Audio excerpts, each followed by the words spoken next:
They saw the help. He saw the daughter he never knew. Talia Brooks had spent the whole evening doing what she did best, making a rich house feel effortless.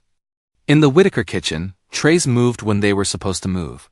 Sauces stayed warm, and every plate looked like somebody had planned the night with care instead of money. The guests out front would never know how many times she caught a mistake before it reached them. They would never know her name unless something went wrong. That was how Talia preferred it tonight. Quiet work. Clean finish. Paid invoice. Home. Then the side door opened, and one of the household staff slipped in with a face full of apology. "Talia," the woman whispered, "I'm so sorry. Your sitter called the main line. She had an emergency. Your mom is still across town." Talia's hand stilled over a platter of tiny biscuits. For 1 second, the noise of the kitchen faded down to the hum of ovens and silverware. Behind the woman stood Maya, 5 years old, holding her little backpack with both hands. Her curls were slightly flattened on one side from a rushed car ride. And she looked around the huge kitchen the way children look at places that smell good but do not belong to them. "Mommy," Maya said softly. Talia wiped her hands, crossed the floor, and crouched in front of her daughter before fear could show on her face. "Hey baby, you're okay." Maya leaned into her, trusting that much without question. Talia's heart pulled tight. Of all the houses, of all the nights childcare could fall apart, it had to happen here under the Whitaker roof with Caleb somewhere beyond the swinging doors, smiling in rooms where her daughter had never been allowed to exist. She stood already calculating. 10 more minutes before the past course. 20 before dessert trays. If she left now, her business name would travel faster than the food. If she stayed, Maya was inside the one world Talia had spent 5 years keeping away from her. "Can she sit in the corner?" the staff woman asked. No one has to know. That was the thing about wealthy houses. There was always a corner for the people who made them run. A place to be useful, a place to disappear. Talia looked down at Maya, who had found the strap of her backpack and was twisting it around one finger. "You stay right where I can see you," Talia said, keeping her voice gentle. "No wandering. No talking to anybody unless I say it's okay." Maya nodded because Talia's rules had always meant safety. Talia set her up near the prep table with a cup of water, a folded napkin, and a little packet of stickers she kept in her bag for long days. Then she turned back to the stove and forced her hands to move. But everything had changed. The child she had protected in rented apartments, school pickup lines, and early morning grocery runs was now breathing the same air as the family that had once made Talia feel temporary. Maya did not know the name on the silver trays was also the name on the side of the blood she carried. She only knew her mother was nearby. Talia kept cooking. She kept her shoulders straight. She kept her voice calm when staff asked questions. Inside, every sound from the hallway felt like a warning. The kitchen doors swung inward just as Talia was setting the next tray for service. She knew before she looked up that the room had changed. The staff grew a little quieter. Someone stepped aside too quickly. Then Caleb Whitaker walked in wearing a dark suit, his sleeves neat, his expression politely concerned, as if he had come to solve a small problem with the timing of the meal. For a moment, he did not see her face. His attention was on the room, the trays, the staff waiting for direction. Then his eyes found hers. The air between them went still. "Talia," he said. Her name in his mouth hit harder than it should have. 5.5 years, and he said it like the distance had been a door someone forgot to open. Like she had not learned to give birth without him, pay bills without him, answer a child's questions without letting her own voice break. She lifted a tray cloth and adjusted the edge by 1/2 inch. "Mr. Whitaker," the formality landed. She saw it. A small flinch. Quickly hidden. Caleb had always been good at hiding. Not lying loudly. Not showing messy feelings where his family could see. Just smoothing himself over until the room believed he was fine. "I didn't know you were working tonight," he said. "No reason you would." His gaze moved over her chef coat. The plated food, the staff watching without trying to look like they were watching.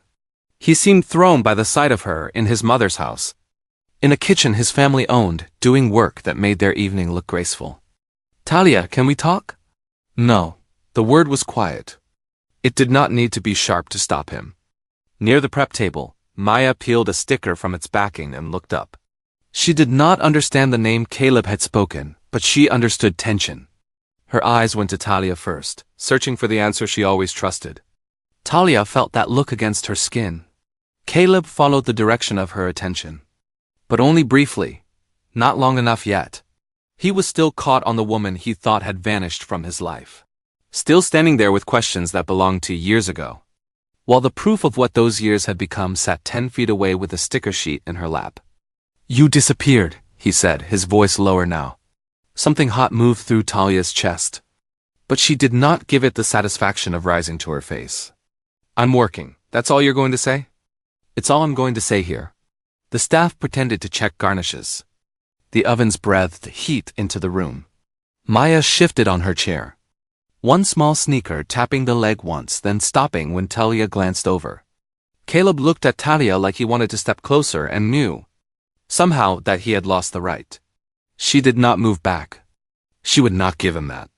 But she also would not fall apart in a Whitaker kitchen with her child close enough to hear it. So Talia picked up the tray and handed it to a server. "Dining room," she said. Her voice stayed even. Her hands stayed steady. Caleb's did not. For the first time since he entered, his careful control slipped, and the polished air looked like a man who had opened the wrong door and found the past alive on the other side. Caleb should have left the kitchen. A man raised in that house would have known when a conversation was unwelcome. When staff were pretending not to listen, when dignity required retreat. But his attention had drifted again, and this time it did not come back to Talia. Maya was bent over her sticker sheet. The tip of her tongue caught lightly between her teeth as she tried to line up a sparkly star along the edge of a napkin. Her whole little face tightened with concentration. Then the dimple appeared in her left cheek. Caleb went completely still. It was not the kind of resemblance a person could explain away with politeness. Maya's eyes were gray-green, unusual and clear under the kitchen lights. The same shade that showed up in Whitaker portraits hanging in hallways. Talia used to walk through with her head held high and her heart unguarded. The dimple was there too, deepening when she focused, not when she smiled. And the way she straightened a sticker, smoothing one corner before the other, carried an old family precision Caleb had seen in photographs. In his grandfather's hands, in his own when he forgot himself. Talia saw the moment recognition began to form. Her body moved before she decided. She crossed the space between Caleb and Maya, not enough to seem dramatic, but enough to make a wall. "Maya," she said, "put the stickers back in your bag for me." Maya looked up, startled by the change in her mother's voice. "Did I do it wrong?" "No, baby. You did fine." Caleb's eyes flicked to Talia, then back to the child. "Maya," he repeated, barely above a breath. Talia hated the way he said it. Not ugly, not careless. That would have been easier. He said it like the name had opened something under his feet. "She's your daughter?" he asked, but not yet the real question. Not yet brave enough for it. "You have a daughter?" Talia picked up Maya's backpack and handed it to her. "Yes. How old is she?" There it was. The first count, the first math. The kind of question that could turn a child into evidence before she had even finished kindergarten. Talia's jaw tightened. Old enough to know when adults are staring. Caleb looked ashamed, but he did not look away fast enough. His gaze had already collected too much. Maya's eyes, the dimple, the little Whitaker stillness when she was trying hard to be good. Maya slid off the chair and came close to Talia's leg. "Mommy, who is he?" Talia rested a hand on her daughter's shoulder. Softly, firmly, a reminder to Maya and to herself. Caleb heard the question. And something in him broke open just a little more. The kitchen was no longer a workplace. It was no longer only the scene of an old love gone wrong. It had become a room where a 5-year-old child was quietly telling the truth with her face, while the adults stood there trying to survive it. Talia looked at Caleb and saw that he understood enough to be dangerous now. Caleb did not ask the question loudly. Maybe some part of him knew a child was close by. Maybe shock had taken the strength out of his voice. Either way, the words came low and uneven. "Is she mine?" Talia felt Maya's fingers curl into the side of her chef coat. There were lies that protected nobody. There were silences that only gave powerful people more time to arrange the room. Talia had lived long enough with both. She looked Caleb straight in the face. Yes, the word changed him. His mouth parted but nothing came out. He glanced at Maya like the floor had dropped away and left a whole life beneath him. Birthdays, fevers, first steps, bedtime songs, all the ordinary miracles he had not been there to witness. Maya pressed closer to Talia. Caleb took one step, not even a full one. Just the body moving before the mind could ask permission.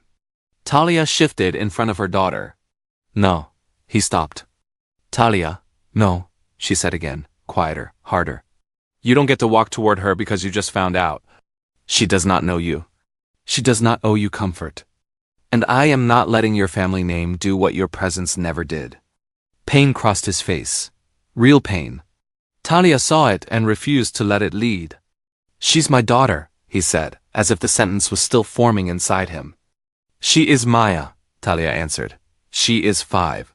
She likes peach yogurt but not the kind with chunks. She cries if you change plans without warning.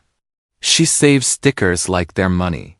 She asks questions when she's scared, and she watches my face to decide if the world is safe. Caleb swallowed. She was born after you left, Talia said. After every door I tried stayed closed. I raised her. I protected her. So whatever you feel right now, you handle it away from her. His hand lifted toward his cuff, that old polished reflex. But halfway there he seemed to forget what he was doing. His fingers dropped uselessly at his side. Maya looked from one adult to the other. Mommy? Talia turned immediately, softening for her child in a way she would not soften for him. It's okay, baby, grown-up talk. Caleb's eyes shone, but he did not move again. In that kitchen, biology arrived too late to act like authority. The truth was out, but it did not belong to Caleb just because his blood had finally recognized itself. It belonged to the woman who had carried it, birthed it, fed it, packed lunches for it, and stood between it and every person who might decide a little girl was a complication. Maya was his daughter, but she was Talia's child first. For a few seconds, Caleb looked like a man fighting every instinct he had. He wanted to ask for years. He wanted to say he had not known. He wanted, Talia could see, to kneel down and speak to Maya in the gentle voice people used when they were trying not to scare children. But wanting was not the same as earning. Talia had built her life around that difference. Please, he said, just give me a minute. Let me talk to you. You are talking to me. Not like this. This is all there is tonight. Maya tugged lightly at Talia's coat. Can we go home? That small question settled everything. Talia bent and picked up the backpack, tucking the sticker sheet inside before Maya could worry about it. Then she smoothed a hand over her daughter's hair. In a little bit. First I'm going to get you somewhere quiet. Caleb's face tightened at the word quiet, as if he understood that even now Talia was managing the damage his shock could do. I won't upset her, he said. You already are. He took that like a blow, but he did not argue. That mattered. Not enough to change anything, but enough to keep the room from becoming worse. Talia turned toward the staff corridor with Maya close against her side. Talia, I didn't know, Caleb said behind her. She stopped, but she did not face him all the way. You know now. The sentence hung there, simple and impossible. He stared at the little girl beside her, trying to take in what 5 years had done without him. Maya glanced back once, curious and uneasy, then hid half her face against Talia's hip. Talia felt the movement and let it strengthen her. Do not follow us, she said. Do not send anyone after us. Do not decide that because you're hurt. Maya has to be introduced to your feelings. Caleb nodded once. It was small, stiff, a surrender, not a solution. Talia led Maya out of the kitchen before her own knees could learn how close they were to shaking. Behind her, Caleb stayed where he was, surrounded by heat and silver trays and the smell of food he could not taste. He had entered the room as a man with a name. A house in questions. He remained there as a father with no place to stand. And Talia, with her daughter's hand in hers, kept walking because Maya's peace mattered more than the wreckage finally waking up behind them. Talia did not leave the Whitaker house. Not yet. Every part of her wanted to take Maya by the hand. Walk out through the service entrance and never let that name touch her child again. But the dessert course was still waiting in the warming cabinet. 2 servers were watching the trays. The house manager kept glancing toward the dining room as if the guests might revolt without lemon tartlets arriving on time. Talia had built her business on being the woman who did not fall apart in somebody else's kitchen. She could not afford for tonight to become a story people told about her being unprofessional, emotional, difficult. Women like her did not get endless chances in homes like this. So she bent down in front of Maya and tucked the loose strap of her backpack over one small shoulder. "We're going somewhere quiet for a minute," she said. "You're not in trouble." Maya's eyes were still wide. "Was that man mad?" "No, baby." Talia kept her voice level by force. He was surprised. That's grown-up business. One of the staff members led them down a narrow hallway to a small room used for coats and extra linens. It had a chair, a folded table, and a lamp with a shade that leaned slightly to one side. It was not warm, exactly, but it was away from the kitchen door. Away from Caleb's face. Talia set Maya up with water and the sticker packet again. Then knelt so they were eye to eye. "Grandma Denise is on her way as fast as she can. I need to finish the food, and then we're going home. You stay right here with the staff member. If you need me, you tell her, okay?" Maya nodded, but her fingers caught Talia's sleeve. "You'll come back?" The question landed in a place Talia had no room to show. "Always," she said. "You know I always come back." Only after Maya let go did Talia stand. She stepped into the hallway and found Caleb at the far end of it. Not close enough to be accused of following, not far enough to be absent. His eyes moved toward the room where Maya sat, then back to Talia. "She's upset," he said softly. Talia's expression did not change. "Then don't make it worse." He looked like he had 100 questions crowding his throat. But she walked past him before he could choose one. Back in the kitchen, she tied her apron tighter, checked the plates, and sent dessert out with hands that did not shake. The Whitaker event continued because she made it continue. Music drifted in from the front rooms. Guests laughed over glasses of wine. The house stayed elegant because Talia swallowed the shock and kept working. Caleb's world still had enough power to keep her there until the job was done. But Maya was behind a closed door because Talia had put her there. And that was the only part of the night Talia allowed herself to care about. A young staff member paused near the back hall with a stack of clean glasses in her hands. "Is the little girl supposed to be in there?" she asked. Not unkindly, but loud enough that 2 other people glanced over. Talia's head came up. Before she could answer, Caleb crossed the kitchen with a quiet authority that belonged to him in this house whether Talia liked it or not. "She's fine," he said. "The room stays private. No one needs to discuss it." The staff member flushed. "Of course, Mr. Whitaker. And no one goes in unless Miss Brooks asks you to." That was all. No announcement, no claim, no dramatic show of protection. He simply closed the door before it became gossip. Talia stood very still with a towel folded in her hand. She did not thank him. She would not train him to believe that basic decency was a gift. But she saw what he had done. More importantly, she saw what he had not done. He had not used the moment to ask for Maye. He had not stepped into the staff room. He had not made his new knowledge everybody else's emergency.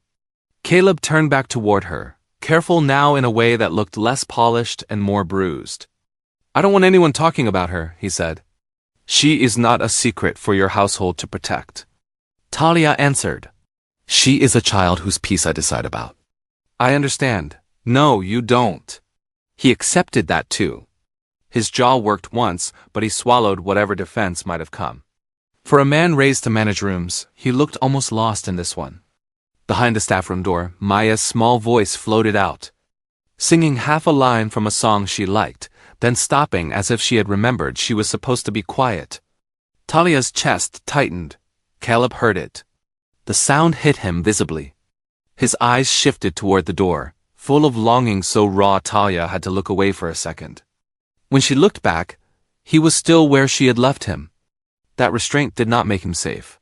It did not reach back through the years and stand beside her in the clinic, or in the delivery room, or during the nights Maya cried with fever while Talia counted minutes until morning. But it was the first time since he had learned the truth that he used his power for Maya without trying to take anything from her. Talia set the towel down. "You can have 5 minutes after service," she said, "with me, not with her." Hope moved across his face before he could hide it. She cut it short. And if you make one part of this harder for my daughter, that is the last 5 minutes you get. Caleb nodded. For the first time all night, his silence did not feel like abandonment. It felt like restraint, because the child on the other side of the door mattered more than his need to be forgiven. By the time the last server disappeared through the swinging door, Talia's patience had become a thin, controlled thing. Caleb waited until the kitchen emptied. Then he said, "Tell me what I'm allowed to do." The question could have sounded humble. It could have sounded like another way to get permission. Talia looked at him long enough to decide which one it was. Then reached for a clean towel and folded it once. Slowly, "You are allowed to listen." He nodded. "Maya does not know you as her father." Talia said, "She knows me. She knows my mother. She knows her teacher, her little friends, the people who show up when they say they will. You are not in that circle because you saw her face and recognized yourself." Caleb's eyes tightened, but he stayed quiet. "If there is any contact," she continued, "it will be supervised. It will be slow. It will happen when I say it happens, where I say it happens. And only if Maya can handle it. Talia, She is a child." That stopped him. "She is not a chance for you to fix how you feel tonight. She is not proof you can carry into your family. She is not a missing piece you get to pick up because now you know where it is." His face changed at that, grief flashing through before he locked it down. Talia did not let herself be moved by it. She had spent too long making choices without anyone asking whether she was grieving too. You do not show up at her school. You do not send gifts. You do not have your mother call me. You do not send a lawyer to scare me into thinking I have to share my child with strangers. I wouldn't do that. You don't know what you would do yet." He opened his mouth, then closed it. From down the hall came Maya's small voice, asking the staff woman if the stickers could come home with her. Talia turned toward the sound immediately.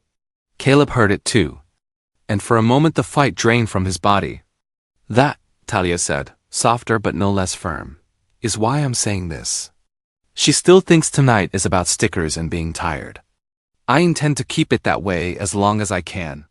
Caleb looked at the hallway as if he had never understood distance until then. "She deserves better than being overwhelmed," Talia said. "If you mean anything you're feeling right now, you will start by not making her carry it." The rules stood between them like a locked gate. For the first time, Caleb did not try to open it. He only nodded. And Talia knew that was not trust. It was only the beginning of the bare minimum. Caleb held himself together for almost a full minute after Talia finished. Then the question broke through. "How could you let me miss 5 years?" Talia went still. There it was. Not cruelty exactly. Something more dangerous because it came wrapped in pain. He was hurting. And underneath the hurt was the assumption that the silence had begun with her. She set the folded towel down. "Careful," she said. Caleb looked confused, as if he had expected anger but not warning. "I'm asking how this happened." "No, you're asking how I could do this to you." His eyes dropped for a second. "I found out I have a daughter tonight. And I found out years ago that I was going to have one alone." The words cut through the kitchen more cleanly than shouting would have. Talia did not raise her voice. She did not have to. Every part of her remembered being young, pregnant, scared, and still trying to keep her pride from cracking in places his family could see. Caleb rubbed a hand over his mouth. "If I had known..." Talia laughed once without humor. "That sentence doesn't do what you think it does." He looked wounded, but she had no room for that wound to be the biggest thing in the room. "You keep talking like I had a baby and tucked her away for fun. Like I woke up one morning and decided Maya didn't need a father. Like I didn't have to answer every form, every doctor's question. Every daycare line where they asked for information I did not have." His face shifted, but she was already past stopping. "You missed 5 years, I lived them. There's a difference." Caleb looked toward the hallway where Maya was waiting. Then back at Talia. "Then tell me why." "Not here. Talia, not in your mother's house. Not while my daughter is tired in a room meant for coats. Not while I still have to pack my knives and smile at staff who are wondering what they just saw." The last line seemed to shame him because he finally looked around. Really looked at the counters and trays and the service door. at the place where he had asked her to justify 5 years of motherhood between courses. Talia picked up her knife roll and snapped the strap shut. "You want to know what happened?" she said. "Start by understanding that I don't owe you the story in the place where it broke me." Caleb had no answer for that. And when Talia walked away to get Maya, the accusation stayed behind him, hollowed out by the first hint that his innocence might not be as clean as he needed it to be. Home smelled like lavender soap, warm rice, and the faint sweetness of Maya's strawberry toothpaste. Denise Carter arrived 10 minutes after Talia did, still wearing her work cardigan from the school office and carrying the kind of worry that did not need to announce itself. She took one look at Talia's face, then at Maya's tired eyes, and went straight into grandmother mode. "Come on, sugar," Denise said. "Let's get you out of these shoes before they start charging rent." Maya giggled, just a little. It was enough to loosen something in Talia's chest. The apartment was small, but every corner knew its job. Maya's backpack went on the hook by the door. Shoes lined up under the bench. Lunch container in the sink. Jacket over the chair because Maya always forgot the hanger when she was sleepy. Talia moved through the steps automatically, restoring the world piece by piece. Denise helped Maya wash up while Talia put a small bowl of rice and peas into the microwave because Maya always wanted a few bites after late events, even if she claimed she was not hungry. Then came pajamas with yellow moons on them, the soft bonnet Maya liked on weeknights, and the nightly negotiation over how many books counted as 2. Halfway through brushing her teeth, Maya looked at Talia in the mirror. "Was that man your friend?" Talia's hand paused on the edge of the sink. Denise met her eyes over Maya's head but said nothing. "He was someone I knew a long time ago," Talia said. "Did he do something bad?" Talia crouched beside her. "You don't have to worry about that. But you looked mad." "I have big feelings. Grown-ups get those too." Maya considered this with the seriousness of a child who believed rules should be fair for everybody. "Did you use your calm-down breaths?" That almost undid Talia. "I'm working on it," she said. Maya accepted the answer and climbed into bed with her stuffed rabbit tucked under one arm. Denise read the first book. Talia read the second, keeping her voice steady through a story about a lost duck finding its way back to the pond. When Maya's eyelids finally grew heavy, she reached out and touched Talia's wrist. "You came back," she murmured. "I told you I would." Maya slept with that certainty on her face. Only then did Talia stand in the dim bedroom and let herself breathe like someone who had been holding up a ceiling all night. In the quiet apartment, there were no crystal glasses, no staff corridors, no Whitaker portraits watching from the walls. There was only the life Talia had made, modest, ordered, warm, and built around one little girl's piece. Whatever Caleb wanted now, he would have to understand this first. Maya already had a home.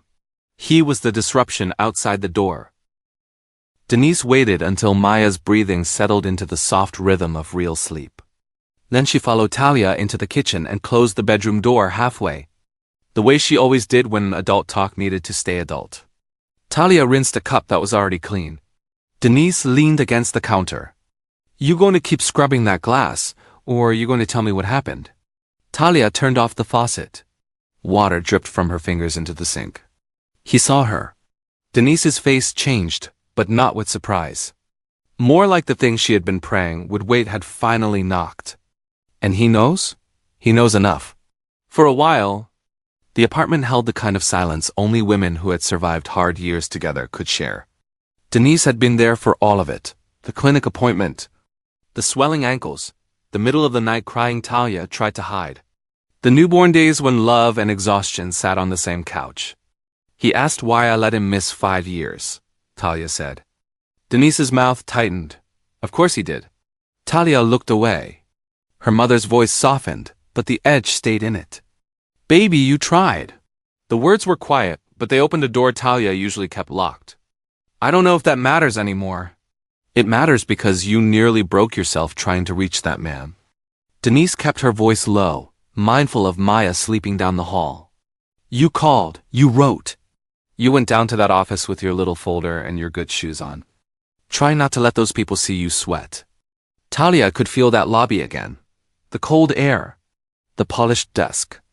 The woman who looked at her stomach, then at her last name on the sign-in sheet, and decided something without saying it out loud. You came home every time smaller than when you left, Denise said.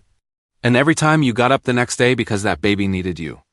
Talia pressed her palms flat on the counter. I loved him, she whispered. I know. I thought if he heard me, if I could just get one message to him, he would come. Denise's eyes shone, but her voice stayed steady. And when he didn't, you stopped giving people chances to hurt Maya before she was even born. From the bedroom, Maya sighed in her sleep. Both women went still until the quiet returned. That sound, that tiny proof of the life Talia had protected, made the old humiliation feel fresh again. She had not hidden Maya because she was careless. She had hidden her because begging had taught Talia what silence could do. Denise reached across the counter and covered her daughter's hand. If he wants answers now, she said, he can start with the truth you already tried to give him. Talia kept the box on the top shelf of her bedroom closet, behind winter scarves and a pair of shoes she had not worn since before Maya was born. It was not a keepsake box. Keepsakes were for things a person wanted to remember gently. This was proof. Paper edges, old screenshots, receipts folded so many times the creases had gone soft. Evidence of a younger Talia who had still believed the truth could travel straight if she pushed hard enough. She brought it to the kitchen table and sat across from Denise. For a moment, she only rested her hands on the lid. Denise did not rush her. When Talia opened it, the first thing on top was a clinic note dated in blue ink. 6 weeks, her name printed neatly. The beginning of Maya recorded in language so plain it almost felt cruel. Under that were screenshots from messages she had sent to Caleb's old number. Some had stayed unread. Some had never delivered. One said, I need to talk to you. It's important. Another said, please don't let your mother answer for you. Talia set them down one by one. There were postal receipts for letters sent to his company office and to the apartment he had used before leaving overseas. One envelope had come back stamped as undeliverable. Another had been returned without a note, the address label marked through with a clean black line. Denise picked up the corner of a receipt and shook her head. I remember this one. So do I. Talia remembered standing in line at the post office, with nausea rolling through her and one hand pressed to her stomach. She remembered choosing certified mail because it sounded official, as if official things were harder for powerful people to ignore. At the bottom of the box was a small folded page from the day she had tried to write everything plainly. Caleb, I'm pregnant. I don't know what you've been told, but this baby is yours. I need to hear from you directly. The handwriting changed halfway through, steadier at the start than at the end. Talia stared at it until the words blurred. Denise's voice was barely above a whisper. You kept all of it. I needed to know. I hadn't imagined trying. The apartment was quiet except for the refrigerator humming, and Maya's sleep sounds faint through the wall. Talia looked toward her daughter's room and felt the old ache turn solid. For years, people could have called her secretive, bitter, proud. They could have said she kept the child from her father. But the papers on the table told another story. Before Talia ever chose silence, she had chosen honesty. Before she built walls, she had knocked on doors. Before Maya became the child, Caleb did not know. She had been the baby Talia tried to announce to him. And somewhere between those attempts and his silence, the truth had disappeared. Caleb came the next morning without a lawyer, without his mother, and without the polished shield of anyone who could speak for him. He stood in the hallway outside, Talia's apartment building in a wool coat too fine for the scuffed floor and buzzing light above him. He looked like he had not slept. That did not move Talia the way it might have once. Denise opened the downstairs door only after looking through the glass long, enough to make him understand he was not welcome by default. You got 5 minutes, she said. And you stay right here. Caleb nodded. Yes, ma'am. Talia came down with the box in her arms. She did not invite him upstairs. Maya was in the apartment, eating cereal at the small kitchen table, asking Denise's neighborly friend whether blue milk would taste like blueberries if somebody colored it. Talia could hear the faint rise and fall of her daughter's voice through the old walls and the half-open stairwell. Caleb could hear it too. His face changed at the sound. Talia tightened her grip on the box. Don't. He looked back at her. I wasn't going to. You were feeling something. That's not the same as being careful. He accepted the correction with a small nod. Talia set the box on the narrow ledge by the mailboxes and opened it. She did not hand him everything. He had not earned full access to all the soft places of her history. But she showed him enough: the clinic note, the returned envelope, a screenshot with his name at the top and her message sitting unanswered beneath it. A postal receipt dated when Maya was still no bigger than a secret under Talia's ribs. Caleb stared at the papers as if they were written in a language he had no right to claim he could read. "I sent that one to your office," Talia said. "That one to the apartment you still had then. I called the number I had until it stopped making sense to hear it ring."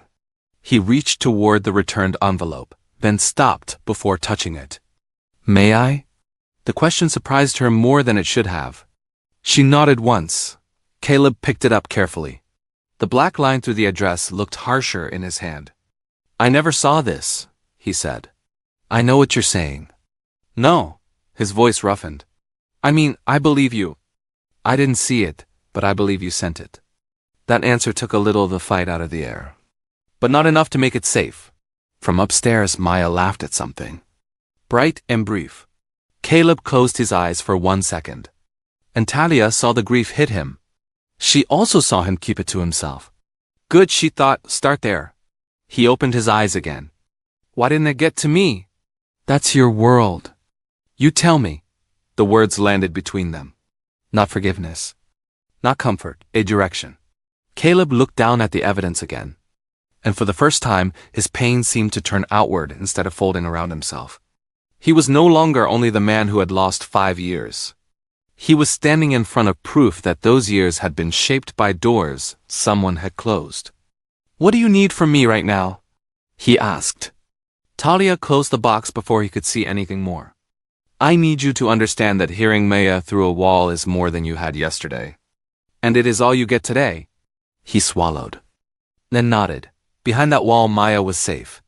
Curious, maybe, but safe. Talia would not let Caleb's regret turn her child into comfort for him. Not yet, maybe not ever. That would depend on what he did with the truth now that it had finally reached his hands. Caleb looked as if he wanted to ask to see Maya more than he wanted to breathe. Talia saw the question forming and answered before he could put it on her doorstep. "No." His shoulders fell. "I didn't ask." "You were about to?" He looked past her once, toward the apartment where Maya was now singing nonsense words to herself while Denise corrected the lyrics from the kitchen. The sound made his face twist with a grief he had no right to spend in front of the child. Talia stepped more fully into his line of sight. "You wanted answers. You got the first ones." "The first ones?" "Yes, because now the question is not whether I tried. The question is why none of it reached you." Caleb's jaw tightened. "I'm going to find out." "Good. Do that away from Maya."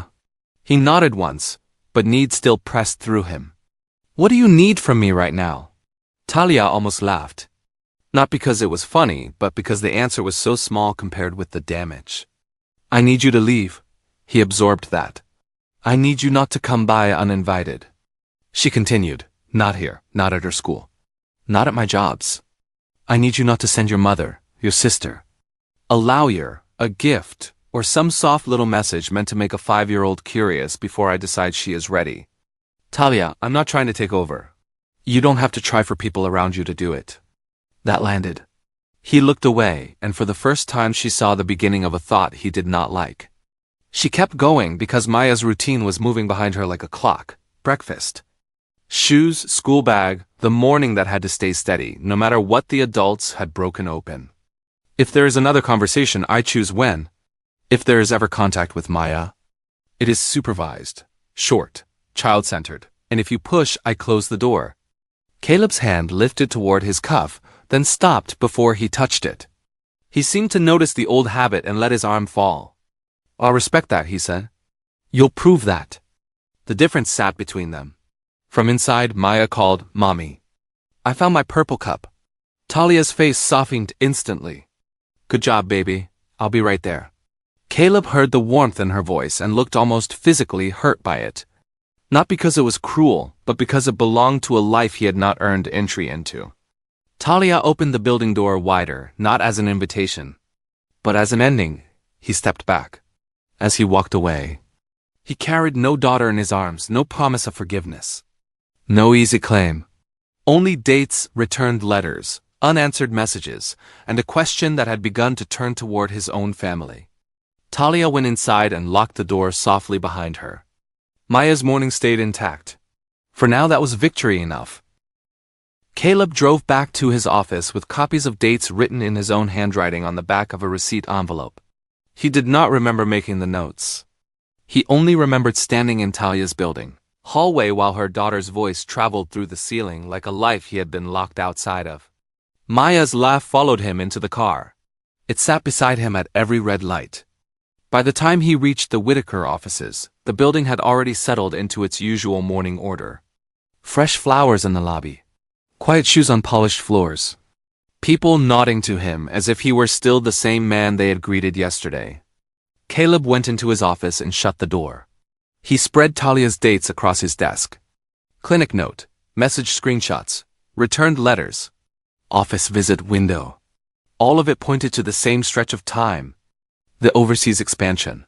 He remembered that year as a blur of flights. Hotel walkthroughs, investors, late calls, and his mother's voice telling him to stay focused. He had been praised for discipline, for not getting distracted, for trusting the family to handle things back home while he represented the future of the company abroad. Back then, that had sounded responsible. Now it sounded like a locked gate.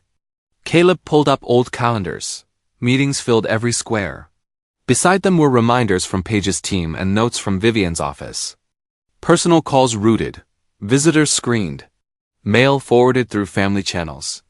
He read those words once, then again. Screened, routed, handled. They had meant convenience then, protection, efficiency, the kind of invisible support wealthy families called organization because nobody they loved was supposed to be hurt by it. But Talia had not been treated like somebody loved. Talia had been pregnant, standing outside the system trying to get through. Caleb leaned back and pressed his fingers against his eyes until sparks moved behind the dark. He wanted a mistake, a bad number, a letter lost between buildings. Some ordinary failure with no hand guiding it. But the dates lined up too cleanly with the months when he had let other people decide what reached him. He opened an old travel folder and found a printed itinerary from the week Talia had sent one of the letters. There, beneath flight details and hotel notes, was a line in Paige's clipped style. All unexpected personal matters to be directed through family office until return. Caleb stared at it until the words stopped being administrative. Unexpected personal matters. A baby had been unexpected. Talia had been personal. Maya had been both. He thought of Maya's gray-green eyes and careful little hands. The way she watched Talia before deciding what was safe. If those messages had reached him, would he have come home? Would he have called? Would he have fought? The questions hurt because he did not yet know if the answer would make him better or worse. What he knew was simpler and colder. Talia had tried. Something or someone had kept her from him. And the people with the power to do that were not strangers. Paige Whitaker arrived in Caleb's office carrying a tablet, a coffee, and the calm expression she used when things were already more serious than she wanted anyone to admit. "You asked my assistant for archived communication logs," she said. "Should I be worried?" Caleb did not stand. "Do you remember Talia Brooks trying to reach me while I was overseas?" Paige's face did not change enough for most people to notice. Caleb noticed. "Talia Brooks," she repeated, as if placing the name in the safest possible drawer. "The chef from years ago? The woman I was involved with?" Paige set her coffee down. "Caleb." "No, answer me." She took a breath, patient and precise. "I remember there was some confusion after you left." She was upset. "You were under tremendous pressure. Mother was trying to keep everything stable." "That isn't an answer. It's the relevant context." He stared at her. "Did she send letters? Did she call? Did she come to the office?" Paige folded her hands around the tablet. "Before we start treating old memories like evidence, we need to think about what happens now.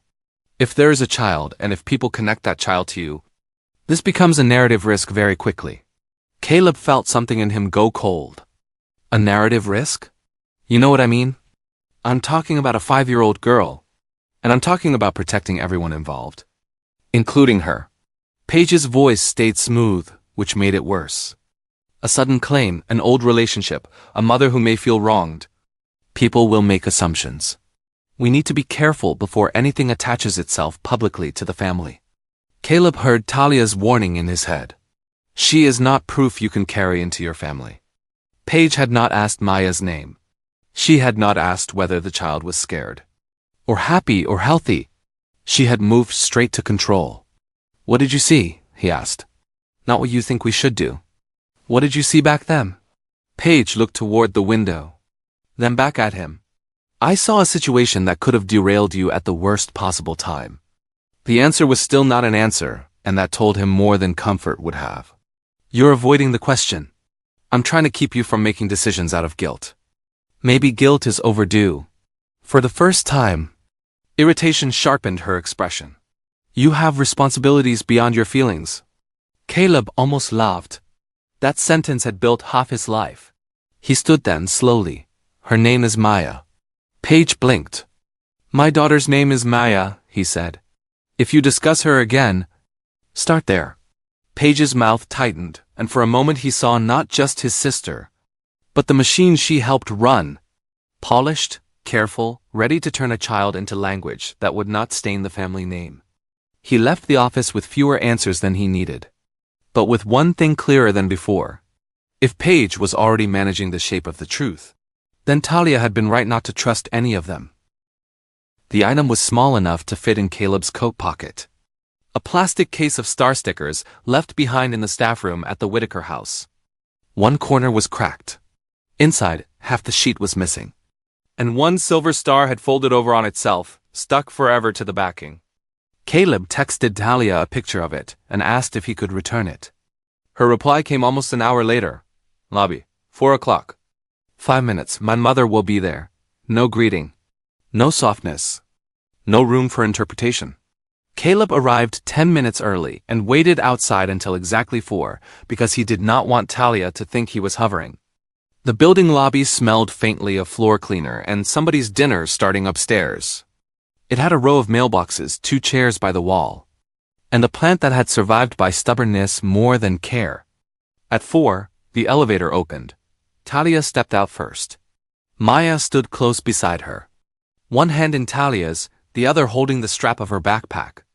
Denise followed with her purse tucked under her arm and her eyes already on Caleb, like she could see every excuse before he made it. Caleb's chest tightened at the sight of Maya in daylight. She looked smaller away from the shock of the kitchen. More real. Pink jacket, light-up sneakers. A blue beret shaped like a butterfly near her temple. He wanted to say her name. He did not. Talia noticed. He knew because her shoulders eased by the smallest amount. I found this after you left, he said, taking the sticker case from his pocket and holding it out to Talia. Not Maya. Maya's eyes lit up before she remembered to be shy. My stars. Talia took the case first, checking it as if it might contain more than stickers. Then she crouched and handed it to Maya. Here you go. Maya hugged it against her chest and peeked at Caleb from behind Talia's shoulder. Thank you, she whispered. You're welcome, Caleb said gently.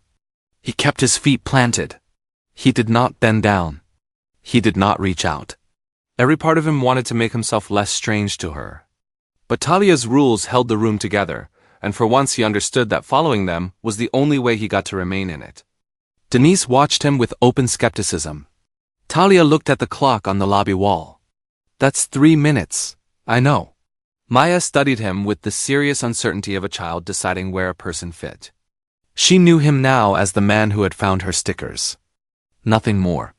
Caleb felt the smallness of that place and accepted it because even that much was more than he had earned yesterday. When the elevator doors opened again behind them, Talia guided Maya back with a hand on her shoulder. Maya looked over once. Not warmly, not fearfully. Just curious. Caleb stayed still until the doors closed. 5 minutes had never felt so short or so deserved. The lobby had more eyes than Caleb expected.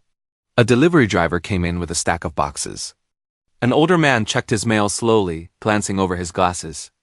Someone's dog barked once from the sidewalk, sharp enough to make Maya flinch. Her fingers tightened around the sticker case. She stepped behind Talia's leg and tucked her chin down. Caleb felt the old impulse rise. Move closer. Reassure her. Tell her she was okay. The kind of thing adults did when they wanted to be helpful. And fathers did when they had the right. He did not have that right. So he moved back instead, one step. Then another, enough to give Maya space to breathe. He turned his attention to Talia. I can leave now if that's better for her. Maya peeked up at him, maybe because he had not spoken directly to her. Maybe because he had made himself less large in the narrow lobby. Talia's hand stayed on her daughter's shoulder. Maya, you have your stars? Maya nodded. Okay, we're going upstairs in a minute. Caleb kept his voice low. I'm sorry for the attention. Talia's eyes flicked over the lobby, then back to him. This is why I said no surprises. I understand. He did not say it like a man trying to end the criticism. He said it like he was putting the sentence somewhere he could use it later. Maya looked at the sticker case, then at her mother. Can I hold it? Talia handed it to her, fully this time. Maya clutched it with both hands and relaxed by a fraction. She did not smile at Caleb, but she stopped hiding her face. That tiny change hurt more than rejection would have. It showed him exactly how little was required to help her. Not a grand apology, not gifts. Not the Whitaker name opening doors. Just less pressure. More patience. Letting her mother remain the safe person in the room. Denise seemed to read the lesson on his face.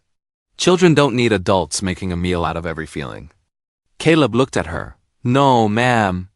Talia watched him for another beat, measuring whether he was performing humility or learning it. Then she said, if there's another time it works like this. You ask. I answer. Maya's routine decides the rest. Another time. The words were not warm, but they were not never.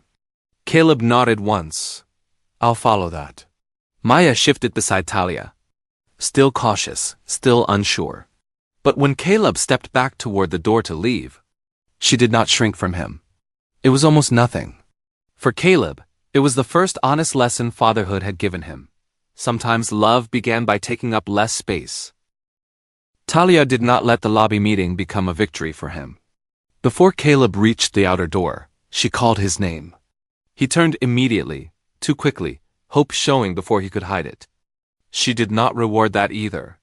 If this continues, she said, you need to know what not to do. Caleb came back only as far as the row of mailboxes. Maya stood beside Denise now, opening the sticker case and checking that every star was still inside. Talia kept her voice quiet. Maya eats dinner early. If she gets too hungry, everything gets harder. She needs warning before transitions. Leaving the park. Changing clothes, turning off a show. Anything. You give her time to adjust. Caleb listened like a man taking instructions for something breakable. No surprise visits, Talia continued. Not here. Not at school. Not at my work. You do not send her presents to make yourself familiar. You do not ask her questions that make her responsible for your feelings. I won't. You say that now because you're standing in front of me. I need you to understand what it means when you're alone and missing her. His face tightened, but he nodded.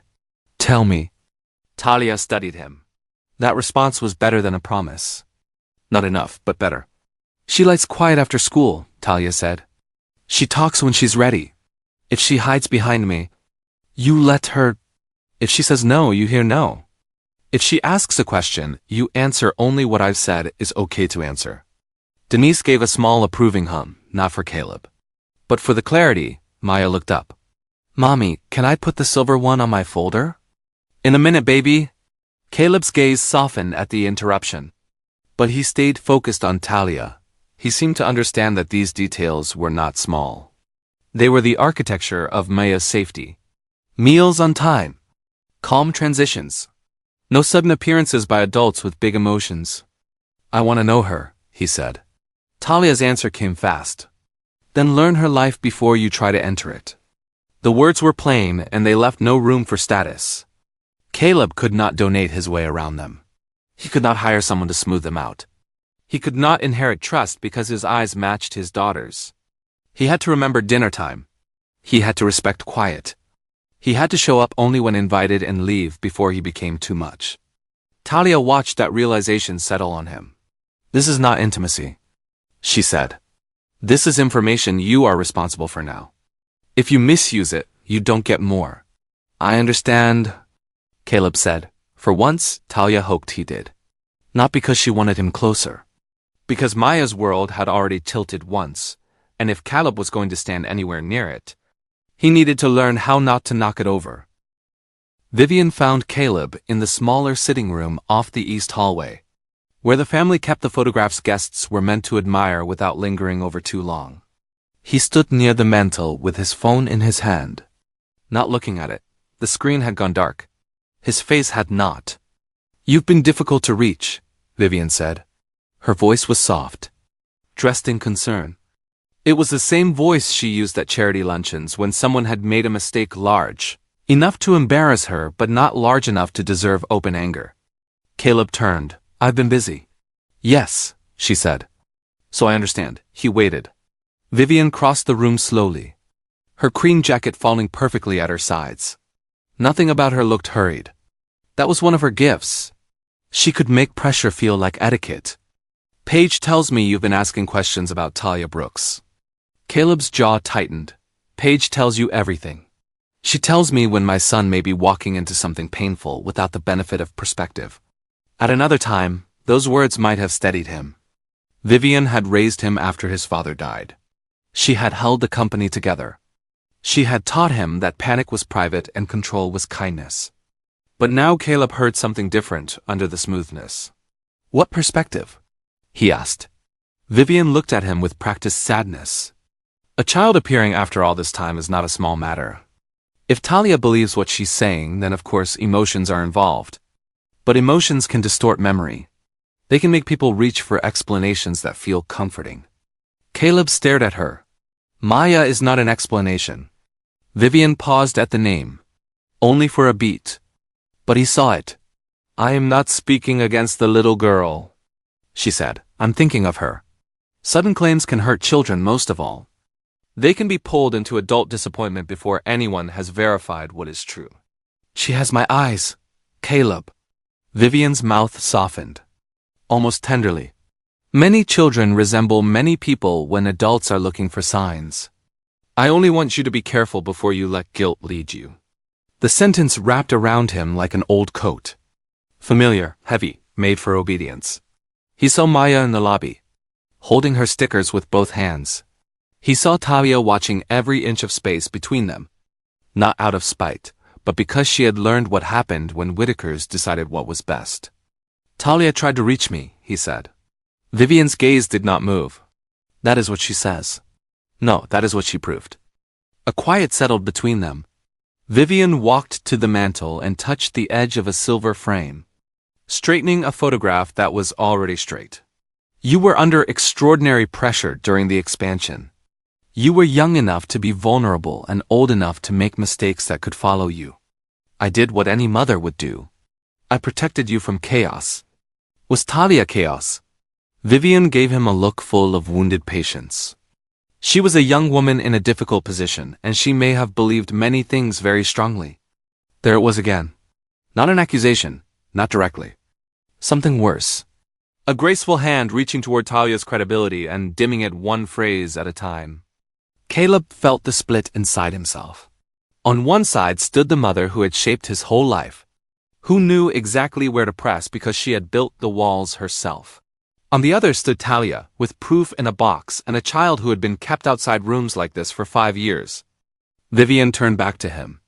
Before you make promises, let the family help you handle this properly.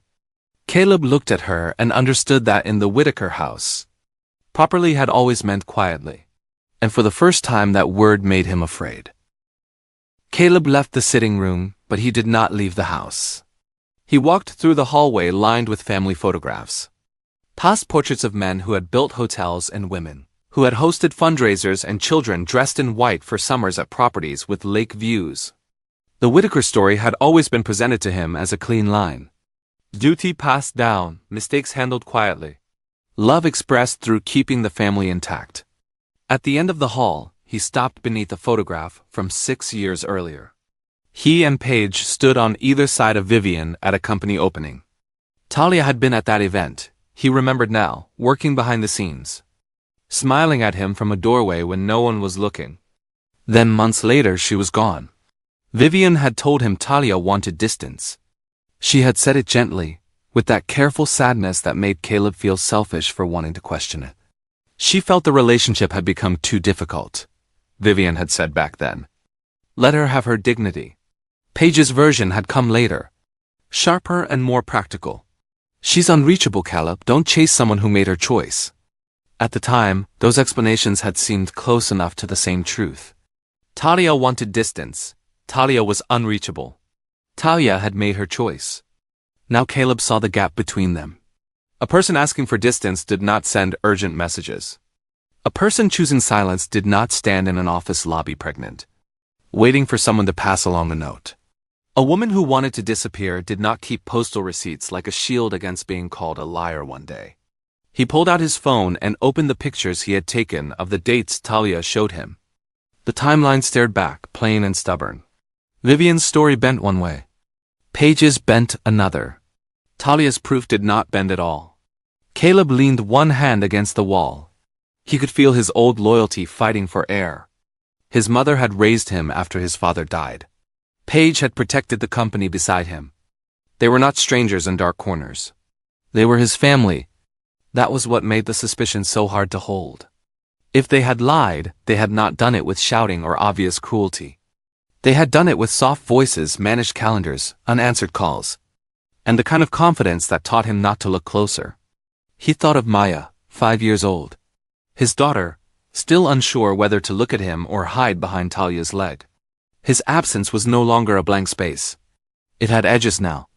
Dates, returned mail, conflicting explanations.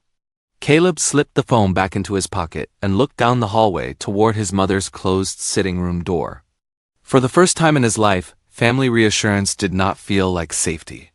It felt like the beginning of a cover story. The old visitor logs were not kept in the executive files. They were stored behind the reception desk in a back office where the carpet had faded in a square beneath. The copier and the cabinet still smelled faintly of toner. Caleb had not been in that room in years. He doubted his mother had ever been in it at all. The receptionist on duty now was not the woman who had worked there during the expansion. But she knew where the archive binders were. She pulled one from a lower drawer and set it on the counter with both hands. These are paper only before the system changed, she said. If someone signed in, it should be here. Caleb thanked her and opened the binder. The pages were ordinary: names, times, purposes, initials. Couriers, floral deliveries. Contractors, guests with appointments. The kind of record nobody looked at unless something had gone wrong. He turned to the month Talia had named. There she was. Talia Brooks. His breath left him quietly. She had signed in at 10:42 in the morning. Purpose of visit: personal message for Caleb Whitaker. No appointment. In the last column, where follow-up notes were usually brief, someone had written, handled by family office. Not refused. Not unable to locate. Not left message. Handled. The word sat there in blue ink. Small enough to miss and large enough to change the shape of 5 years. Caleb touched the edge of the page, careful not to smear ink that had dried long ago. He imagined Talia standing in that lobby while he was across an ocean, probably wearing the calm face she wore when she expected people to underestimate her. He imagined the receptionist asking her to wait. The chairs near the glass wall. The company logo behind the desk. People passing in suits. Looking without seeing. Do you know who wrote this? He asked. The receptionist leaned over the page. That looks like Marlene's handwriting. She retired last year.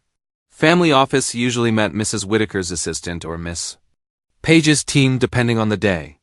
Does the note say which one? No, sir, not here. Caleb nodded because his voice had gone somewhere he could not reach. The receptionist watched him, uncertain now. Is something wrong? He looked at Talia's name again. How many times had he walked through that lobby after coming home? Praised for the success of the expansion, greeted like nothing in the world had been waiting for him? How many people had smiled at him while this record sat in a binder 10 steps from the front desk? No, he said, then corrected himself because the lie tasted wrong. Yes, but not because of you. He took a photo of the page with permission and closed the binder slowly. The note did not prove who had made the decision. It did not tell him whether Vivian had held the letter in her hand or Paige had sent Talia away with a careful smile. But it proved one thing that could not be softened anymore. Talia had come to his world in person. Pregnant, afraid, and brave enough to walk into a building built to make people like her feel temporary. And someone inside that world had turned her into a matter to be handled. Caleb did not ask Talia to come to his office. He had learned enough to know what that request would sound like. Instead, he sent a short message with a picture of the visitor note and one sentence beneath it. "You were right, I found proof you came there. I need to show you."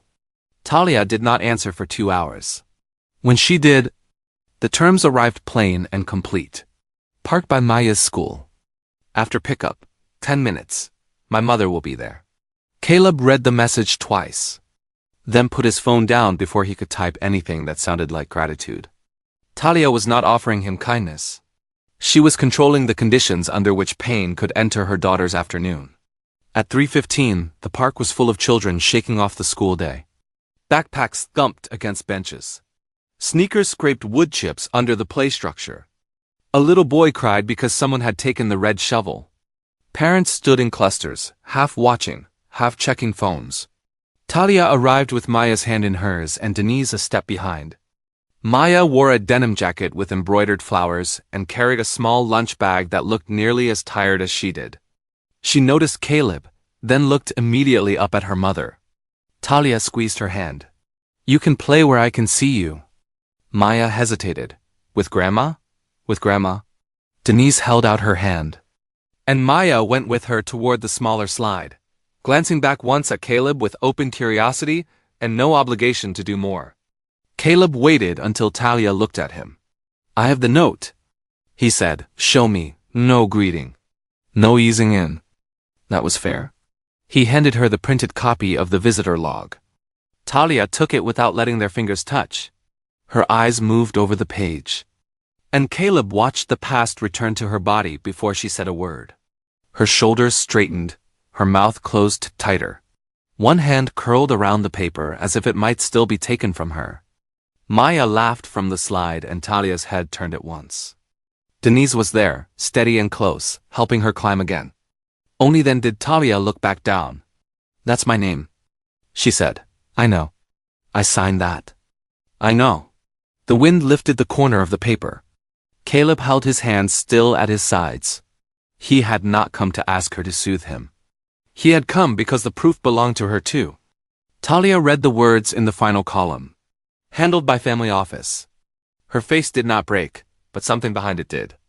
Caleb could see that much, and he hated himself for wanting to comfort her when comfort from him would have been another thing she had not asked for. "You brought this here," she said finally. "Yes." "Not to your mother, not to Paige. To you first." She studied him, measuring the answer, measuring the man who had arrived with evidence instead of demands. Across the park, Maya called, "Mommy, watch me." Talia turned, and the hardness in her face softened instantly. "I'm watching." "Baby." Caleb stood at the edge of that ordinary afternoon, holding no claim over it. The park, the snack bag. The grandmother at the slide, the mother who answered every call from her child without hesitation. This was Maya's life. If his truth entered it, it would enter carefully or not at all. Maya came running back from the slide with her cheeks warm and her lunch bag bouncing against her side. "I'm hungry," she announced, as if this were news everyone had been waiting for.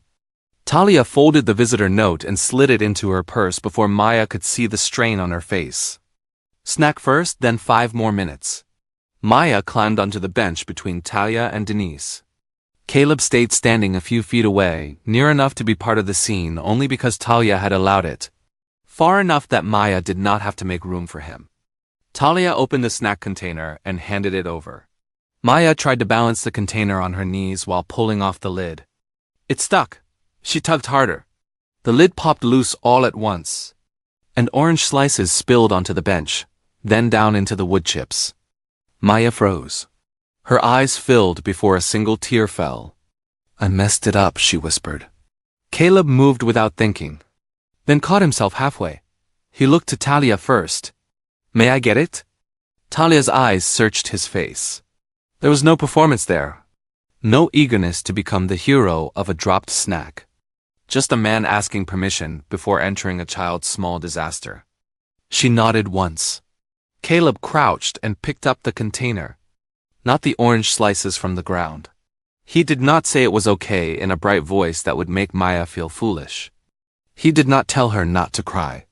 He simply set the empty container on the bench beside Talia. "That lid surprised you," he said softly. Maya sniffed and looked at him. Talia reached into the lunch bag and pulled out a backup pack of crackers. "Good thing Mommy packs extra." Maya took the crackers. Still embarrassed, Caleb stood slowly, giving the moment back to Talia. "Happens to me with coffee lids," he said, almost to the air. Not pushing the joke at her. Maya glanced at him again. A tiny smile threatened, then disappeared. "Thank you," she said. So quietly the park almost swallowed it. "You're welcome." He did not add her name. He did not ask for a high five. He did not try to stretch the moment into proof that she liked him. Denise watched with her arms folded, still skeptical but no longer looking ready to step between them. Talia handed Maya a napkin and smoothed one loose curl near her temple. Her own face remained guarded, yet Caleb saw the shift. Not trust, not forgiveness, but a fact she could not ignore. He had asked before helping. He had protected Maya's dignity instead of making himself important. Maya ate a cracker and leaned against Talia's side, recovering in the safety of the person she knew best. After a minute, she peeked at Caleb over the edge of the package. Curious in that cautious child way that did not promise anything. For Caleb, the small look felt larger than he deserved. For Talia, it was a reminder that the door to her daughter's comfort opened by inches, and even then, only from the inside. Talia waited until Maya returned to the play area with Denise before she unfolded the visitor note again. The paper trembled once in her hand. She pressed it flat against her thigh. "I remember that day," she said. Caleb did not answer. He knew better now than to fill silence just because it made him uncomfortable. Talia watched Maya climb the low steps to the slide, then spoke without looking at him. "I wore a blue dress because I thought if I looked put together, they would take me seriously. I was sick all morning, but I kept telling myself I only had to get there. If I could get to the front desk, if I could say your name to a real person, then somebody would have to listen." Caleb felt the park noise blur around him. "I signed in," she continued. "The receptionist asked if I had an appointment. I said no, but it was important. She looked at me like important was something I had brought to the wrong address." Talia's voice stayed controlled, which made it worse. "She told me you were unavailable. I said I knew you were overseas, but I needed a message delivered. Then another woman came out. I don't remember her name. Nice blouse. Nice smile. The kind of smile that tells you to lower your voice before you've even raised it." Caleb looked down at the note. "Handled by family office. She said someone close to you would make sure you got it. She said it so kindly I almost believed her." Talia's mouth tightened. "I had the letter in my bag. I had the clinic paper too. I thought about pulling it out right there, showing them proof, but people were walking through the lobby. Men in suits, women with badges. Everybody looking past me like I was a delivery that had come through the wrong entrance." Her eyes flicked toward Maya. I was pregnant with her. Not showing much yet, but I knew. I knew she was there. And I remember standing in that building thinking, if they can make me feel this small now, what will they do to my baby? Caleb's throat tightened. He saw Talia not as the woman he had accused of vanishing, but as a young pregnant woman alone in his lobby, trying to reach him through people trained to protect his peace. "I left a message," she said. "I waited 2 days. Then a week. Then I called again and got nothing." "Talia," he said, but the name carried no defense this time. Only grief. She finally looked at him. "Do you understand why I stopped?" He wanted to say yes, but yes felt too small. "I'm beginning to," he said. "That's not enough." "I know." Maya shouted from the slide, proud of herself for going down without holding Denise's hand. Talia turned immediately, smiled, and lifted her hand in praise. The smile was real. The pain beneath it was real too. Caleb stood there with the paper between them and understood that the office note was not only a record. It was a doorway into one of the loneliest days of Talia's life. And Maya had been there in that loneliness before she was even born. The woman who had been Caleb's assistant during the overseas expansion agreed to meet him in a quiet coffee shop 3 blocks from the old office. Her name was Marlene. She had retired the year before, and she arrived with a canvas purse, careful lipstick, and the nervous politeness of someone who had hoped the past would stay filed away. Caleb set the visitor note on the table between them. "I need to know what happened after this," he said. Marlene looked at the page. Her face changed before she could stop it. "You remember her," Caleb said. Marlene folded her hands around her paper cup. "I remember a young woman coming in, very composed. Upset underneath. But composed. Talia Brooks, yes. She left a message for me." Marlene looked toward the window. "She left more than a message." Caleb went still. "A letter," Marlene said. "A callback request. She said it was personal and urgent. She asked that it be given to you directly." "And?" Marlene swallowed. At that time, all unexpected personal matters were being routed through the family office. That was the instruction. Whose instruction? She did not answer quickly enough. Caleb leaned forward. "Marlene, I passed it to Mrs. Whitaker's office first. Then Miss Page called down. I was told the matter had been reviewed and closed." Closed. The word landed harder than handled. "What does that mean?" Caleb asked. It meant we were not to forward calls. Not to schedule her. Not to send anything overseas. If she came back, we were to be kind but firm and direct her away from executive offices. The coffee shop around them kept moving. Cups clinked. The machine hissed. Someone laughed near the register. Caleb could not make those sounds belong to the same world as the sentence he had just heard. "Talia was pregnant," he said. Marlene's eyes filled with regret. "I didn't know that then. But my mother and Paige received her letter. I know they received what she left. I don't know what was in it." Caleb looked at the visitor note until the blue ink blurred. His family had not merely missed a call. They had not fumbled one envelope in a busy office. Talia had reached the building. She had left a letter, asked for a callback, put her hope into the hands of people who knew exactly how to keep things quiet. And they had shut the door. "Why didn't anyone tell me when I came back?" he asked. Marlene's lips pressed together. Because by then, everyone understood it was not to be raised. Everyone. The word opened a colder space beneath the first betrayal. Marlene wiped at the corner of her eye. "I'm sorry. Mr. Whitaker, I told myself it was family business. I told myself people above me knew better." Caleb thought of Maya's hand curled around a sticker case. Talia's voice in the park, describing how small they had made her feel. 5 years of birthday candles he had never lit. 5 years of a child being treated as something easier not to know. He stood slowly, taking the note with him. "People above you were wrong," he said, and as he walked out, he understood the truth had shifted again. The silence had not happened to him. It had been built around him by the very people he had trusted most. Caleb asked to meet Talia at the same park because he knew better than to ask her into his world again. By the time he arrived, Maya was on the low climbing wall with Denise standing close enough to catch her and far enough to let her feel brave. Talia sat on the bench with her purse beside her, watching her daughter with the kind of focus that made everything else secondary. Caleb stopped a few feet away. "I spoke to Marlene," he said. Talia looked up. She did not invite him to sit. He stayed standing. "She remembered you. She remembered the letter.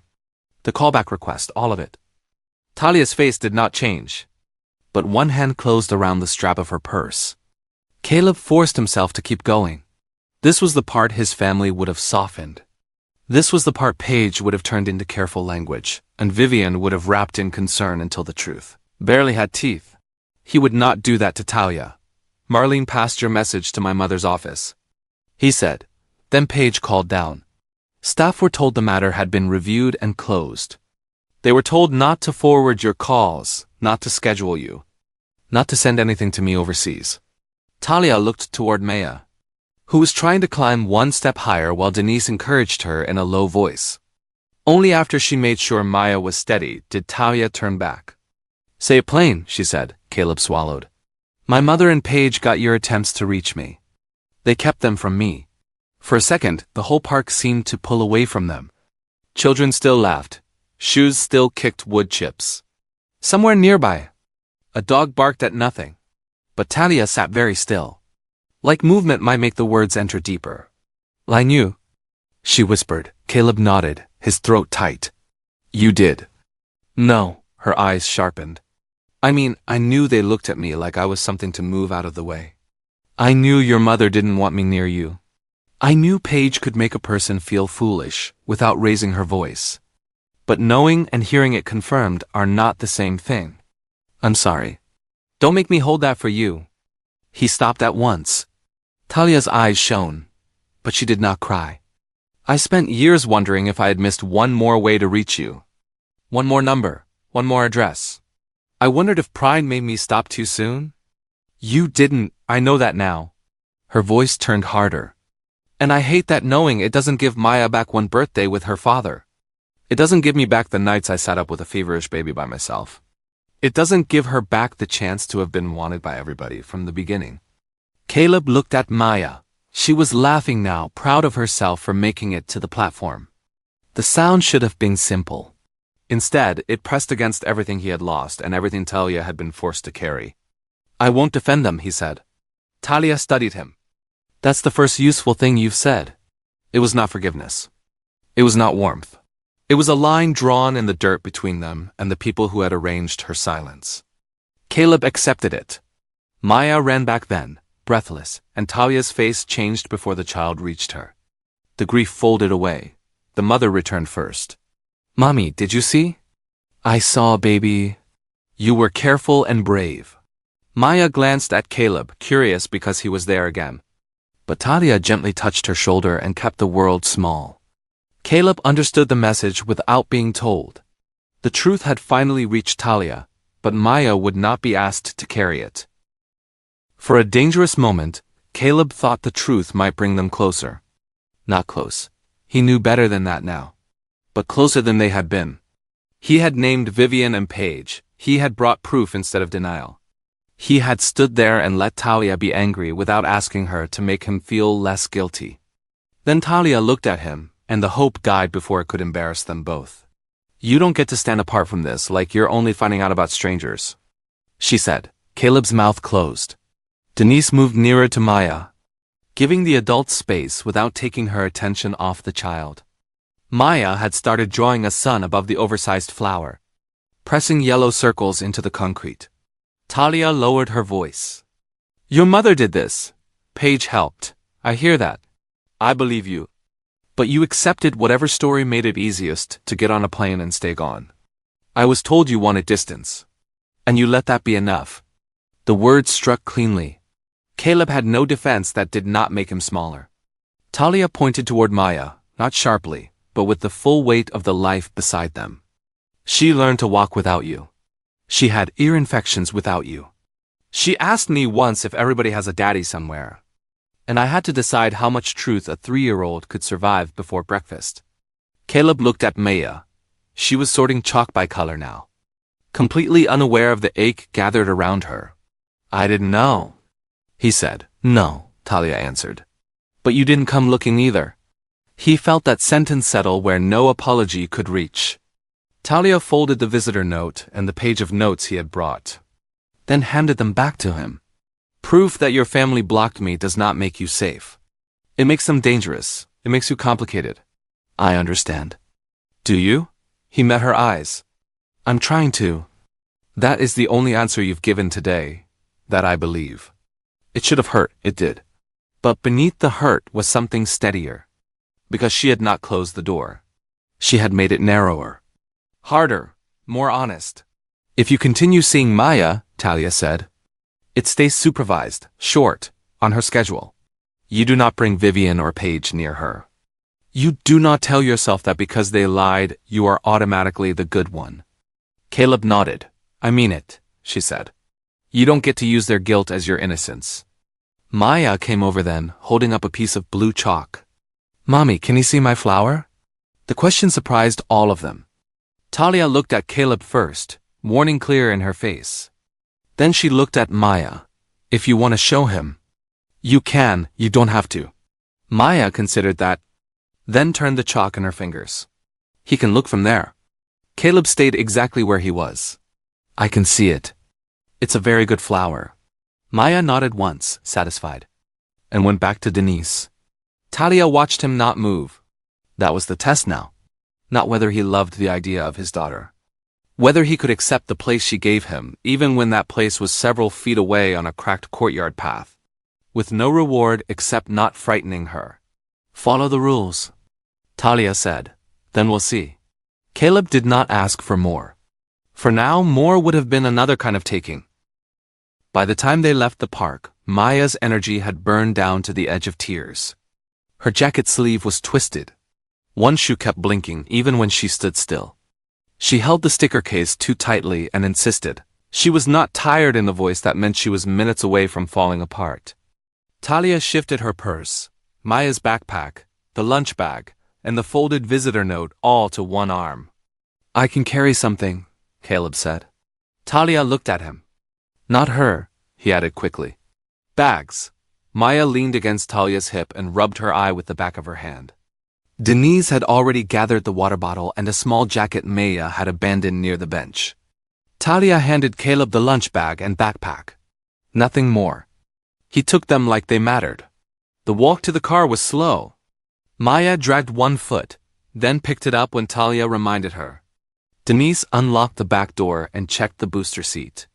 Caleb stood near the trunk, close enough to help, far enough not to crowd. Stars, Maya mumbled suddenly. Talia stopped. You have them in your hand. Baby.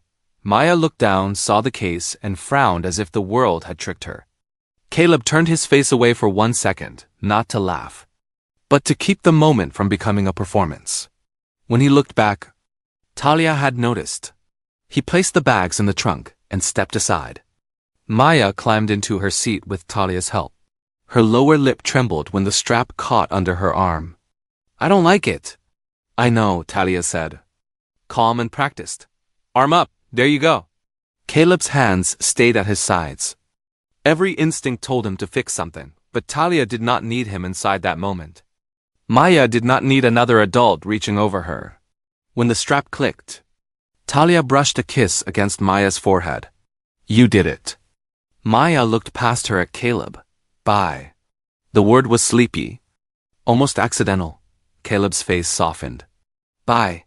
He did not step closer. He did not make it bigger than it was. Talia closed the car door and turned to him. For a breath, neither of them spoke. Thank you for the bags, she said. It was not a warm thank you. It was a record of fact. You're welcome. Denise circled to the driver's side, watching him over the roof. Small things count, Mr. Whitaker, so do small mistakes. I understand. Talia's eyes told him he did not understand enough yet. But she did not take the words away from him. As the car pulled from the curb, Caleb stood with empty hands and watched Maya's little profile through the window. She did not wave. She was too tired, too safe inside the routine her mother had built. For once he did not feel robbed by being outside it. He felt instructed. Talia called him that evening after Maya was asleep. Caleb answered on the second ring and said only, I'm here. The quiet on her end lasted long enough for him to picture her apartment again.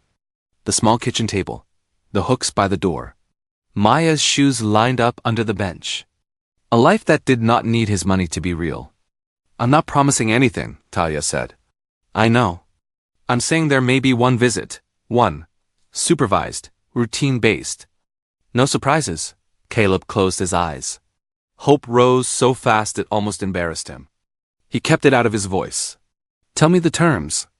It will be after school, in my apartment, during snack.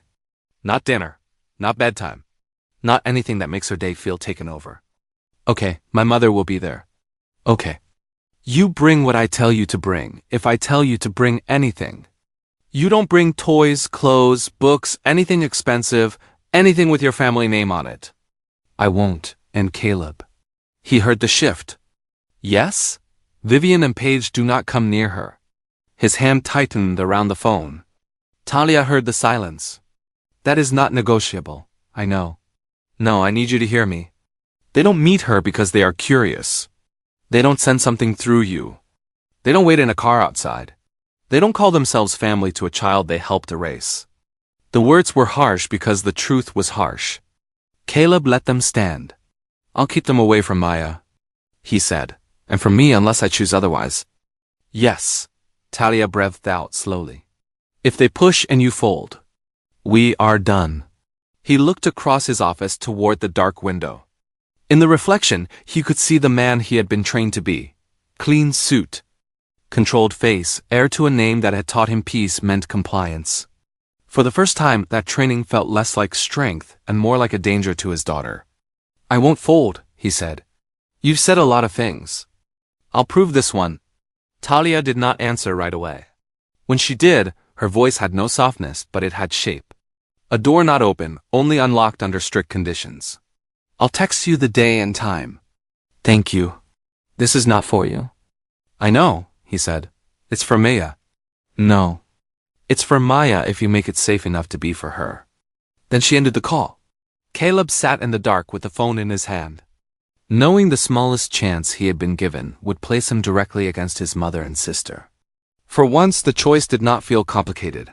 It only felt late. Vivian did not raise her voice when Caleb told her no. That was how he knew she was angry. They were in her office at the family house.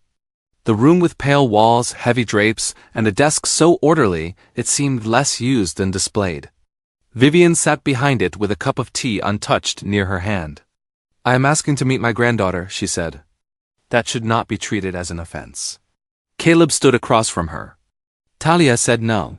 Talia is upset. Talia is her mother. Vivian's expression softened in the way it always did before she corrected someone. Of course she is. No one is disputing that. But a child belongs to more than one frightened adult's version of events. Caleb felt the old pressure press at the base of his neck. The invitation to be reasonable. To make space for his mother's pain. To see Talia's boundary as emotional and Vivian's desire as natural. He thought of Maya being tucked into a car seat. Exhausted and safe because everyone around her followed Talia's lead. No private meeting, he said. Vivian's fingers touched the rim of her cup. You would deny me even a brief introduction? Yes. Because Talia told you to? Because Talia is right. For the first time, Vivian's face truly changed. Caleb kept going before the old part of him could retreat. You and Paige were involved in keeping Talia from me. Until Talia decides otherwise, you do not approach Maya. You do not send gifts. You do not ask staff about her. You do not use me to get around her mother. My son, Vivian said softly, you are letting guilt make you cruel. No, I'm letting the consequences of what happened make me careful. The room went very still. Vivian looked toward the window, where late afternoon light touched the lawn beyond the glass. That little girl is family? She is, Caleb said. That is why I'm protecting her from the way this family handles things. The sentence hurt them both. He saw it land in Vivian's eyes, saw the wounded pride rise there. But he did not take it back. She deserves to be welcomed, Vivian said. She deserves not to be managed. Vivian set the cup down with a small, precise sound. And if Talia never allows it, then I keep earning what I can. I don't force the door open. He had not known until that moment how much of fatherhood would look like restraint. Not rushing toward Maya. Not soothing his mother. Not making his own longing the center. Vivian leaned back, studying him as if he had become someone inconvenient. Caleb let her look. This promise to Talia had no audience. No child present to impress. No reward waiting at the end of the conversation. It was only a line he had to hold because Maya's safety depended on whether he could hold it when the pressure came from home. Talia's apartment felt different with Caleb inside it. Not bigger. Not smaller. Just charged, as if every familiar object had become aware of him. The yellow bowl Maya liked for snacks sat on the table. Her school papers were stacked beside a jar of pencils. A pot simmered on the stove, something savory and warm that made the whole place feel held together by care. Caleb stood near the door with a plain grocery bag in one hand. Talia looked inside before letting him come farther. Crackers, she said. The plain ones you named, no cookies tucked underneath? No, no toy, no. Denise, seated at the table with her reading glasses low on her nose, gave a sound that was almost approval but not generous enough to be mistaken for it. Maya stood half behind Talia, watching Caleb with open interest. You brought crackers? I did. He held the bag out to Talia. Not to Maya. Your mom said these are the right kind. Maya looked up at Talia. Are they? They are. Only then did Talia set the box on the table. Maya climbed into her chair and reached for the familiar bowl. Talia poured a small handful, then added apple slices from a container already waiting in the fridge. Caleb noticed the order of it. Backpack away first. Hands washed. Snack in the yellow bowl. Water in the purple cup. No rushing. No big announcement that he was there. No sudden attention pressed onto Maya like a spotlight. He had spent years in hotels where service meant invisible precision. Now he stood in Talia's kitchen and understood he had never seen precision like this. Every step told Maya the world could be trusted. Sit there, Talia said, nodding toward the chair farthest from Maya but still at the table. Caleb sat. Maya ate one cracker, then another, still studying him. Do you like plain crackers? I do. They're not fancy. No, he said. That's why they're good. Maya seemed to consider whether that answer made sense. Talia stood by the counter. Close enough to intervene, quiet enough to let the moment breathe. Caleb wanted to thank her. He did not. Gratitude would have made the visit about him. And this was not his moment to frame. Instead, he took one cracker when Talia allowed it and ate it without pretending it was anything more than what it was. A snack, a rule followed. A child still safe inside the life her mother had made. For Caleb, it was the first time fatherhood had entered a room not as a shock, but as a task small enough to do right. After snack, Maya brought out the sticker sheet. She did it without being told, which made Caleb's chest tighten before he reminded himself not to show too much. Maya was not offering him a role. She was offering him a task. The sheet had glitter stars, small moons, and tiny animals with round eyes. A clear strip of plastic covered the top, bent at one corner where someone had tried and failed to peel it back. Maya placed it on the table in front of him. Can you open this? Caleb looked at Talia first. She gave a small nod. He picked up the sheet carefully. How do you usually do it? Maya frowned, as if adults should already know such things. You have to pull the corner, but not the sticker corner. The other corner. This one? No, that's the wrong corner. He stopped immediately. Show me. Maya leaned closer. Still not too close and pointed with one small finger. There, but slow. Caleb followed the instruction. The plastic lifted. Then caught. Wait, Maya said. He waited. You're bending the bunny. Thank you for telling me. Her eyes flicked to his face, checking whether correction had made him mad. Caleb kept his expression calm. Not forced, not bright, just present. He adjusted his grip and eased the plastic back until the sheet opened cleanly. Maya's dimple appeared as she concentrated. The same little mark he had seen in family photographs and on his own face in childhood pictures. It hurt, but the hurt stayed behind his ribs where it belonged. There, he said, setting the sheet down between them. Maya inspected it. You didn't tear it. I had good directions. That seemed to please her. Not enough for a smile she meant to give him, but enough that she picked out a blue star and placed it on the corner of her folder while he watched. Denise pretended to read something on her phone, though Caleb knew she had missed nothing. Talia leaned against the counter with her arms folded. Her face stayed guarded, but her eyes had changed. She had seen him accept instruction from a child without embarrassment. She had seen him let Maya be the expert in her own small world. Maya held up the sheet again. You can put one on the paper if you want. Caleb looked to Talia. Talia's voice was even. 1. He chose a plain silver star and placed it exactly where Maya pointed. No, a little higher. He moved it. Maya nodded. Okay, it was the smallest approval imaginable.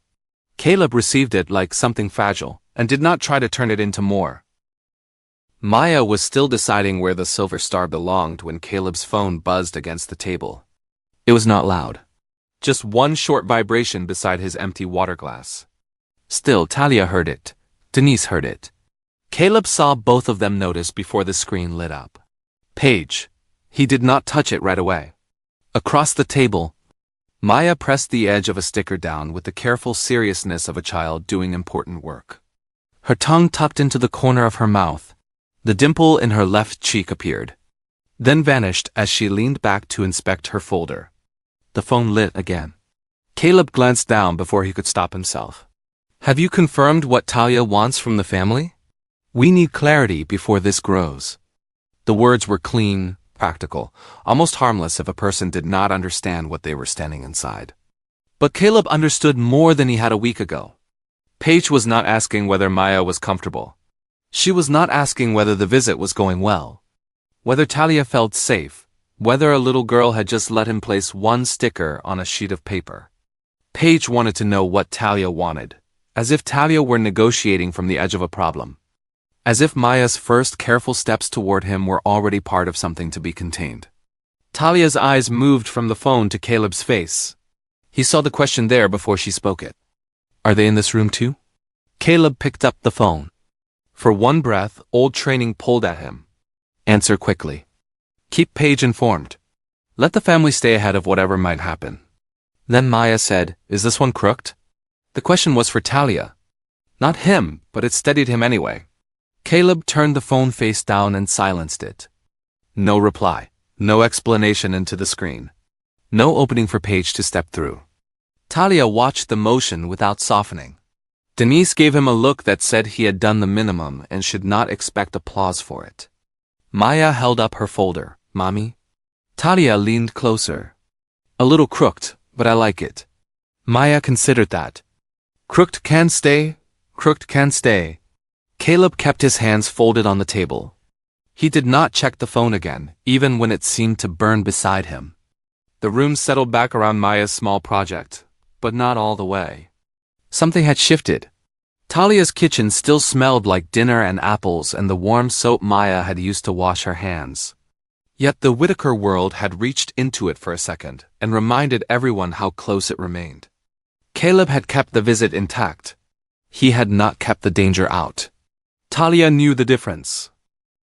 When Maya went with Denise to wash sticker glitter from her hands, Talia stayed in the kitchen with Caleb. The faucet ran in the bathroom. Maya was telling Denise that glitter was probably impossible to defeat. Denise answered with a patient laugh, keeping the child's attention exactly where it belonged. Talia picked up Caleb's phone from the table and turned it over without looking at the screen. Paige. Caleb nodded. Yes. What did she want? She asked if I had confirmed what you want from the family.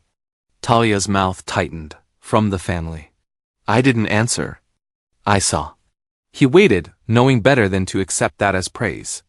Talia set the phone back down. Ignoring one text is not the same as changing the part of you that lets them handle things. Caleb looked toward the bathroom, then back at her. I know that, do you? Her voice stayed low, controlled for Maya's sake. Because this is the part I don't think you understand yet. Vivian and Paige don't have to drag you anywhere. They suggest. They advise, they worry in expensive rooms. And you call it maturity when you let them take over. The words found their mark because his face changed. Talia did not soften. That is how I disappeared from your life the first time. Not because you hated me. Not because you slammed the door. Because you let somebody else decide what deserved your attention. And I was on the wrong side of that decision. Caleb's hand moved toward his cuff, then stopped in midair. He let it fall. I'm trying not to do that now. Trying is not a structure. He took that in. You need something firmer than guilt, she said. Guilt gets loud when Maya is in front of you. It gets quiet when your mother looks disappointed. I need to know what happens then. From the hallway, Maya appeared with damp hands held out in front of her. Mommy, Grandma says there's still sparkles. Talia turned immediately. Her face easing. Let me see. Maya came to her side. Closer than she had been earlier, sensing the tension even if she did not understand it. Talia took her hands and inspected them with serious attention. Oh, these are very sparkly hands. Maya looked at Caleb. Do you have sparkles? He held up his hands. One tiny fleck caught the light near his thumb. Maya's eyes widened. You do, I do. For one sweet second, The room almost warmed again. Then Talia met his eyes over Maya's head. And the message was clear. This small comfort was not permission to forget the larger danger. Caleb understood what he had to do next. He had to look past the text, past Paige's wording, past his mother's careful concern, into the system he had trusted for most of his life. Because Talia was right. The problem was not only whether he could silence a phone. The problem was who he had allowed to answer for him. Later that night, Caleb opened the old expansion files on his office floor because the desk felt too clean for what he was looking for. Folders spread around him in careful piles. Travel schedules. Hotel launch notes. Calendar printouts with time zones scribbled in the margins. Copies of briefing packets from the months when everyone had called him focused. Disciplined, ready. Back then, those words had sounded like praise. Now they sounded like warning labels.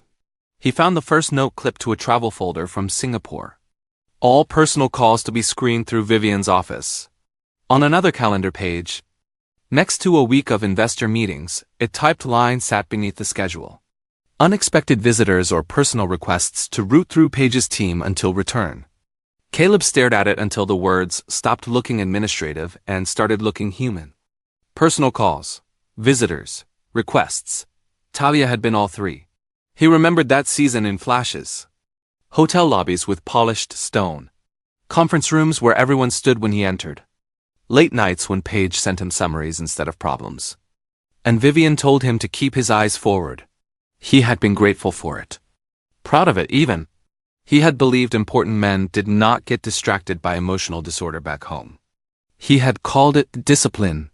Talia had called and called.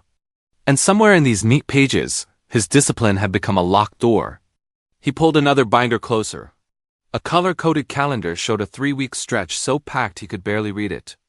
At the bottom, in Paige's tidy shorthand, was another reminder. Family office to handle all non-essential personal contact. Non-essential. Caleb sat back against the couch and closed his eyes.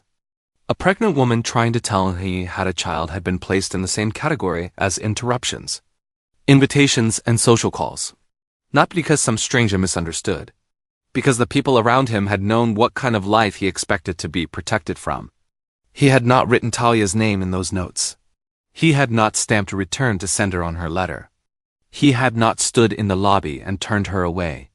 But he had accepted a world where someone else could decide whether her need mattered enough to reach him. That was the part that would not let him breathe. Maya's face came to him, serious over a sticker sheet. 5 years of small needs, snacks, fevers, school forms. Questions before breakfast. None of them had reached him either. Every paper around him looked ordinary. That was what frightened him most.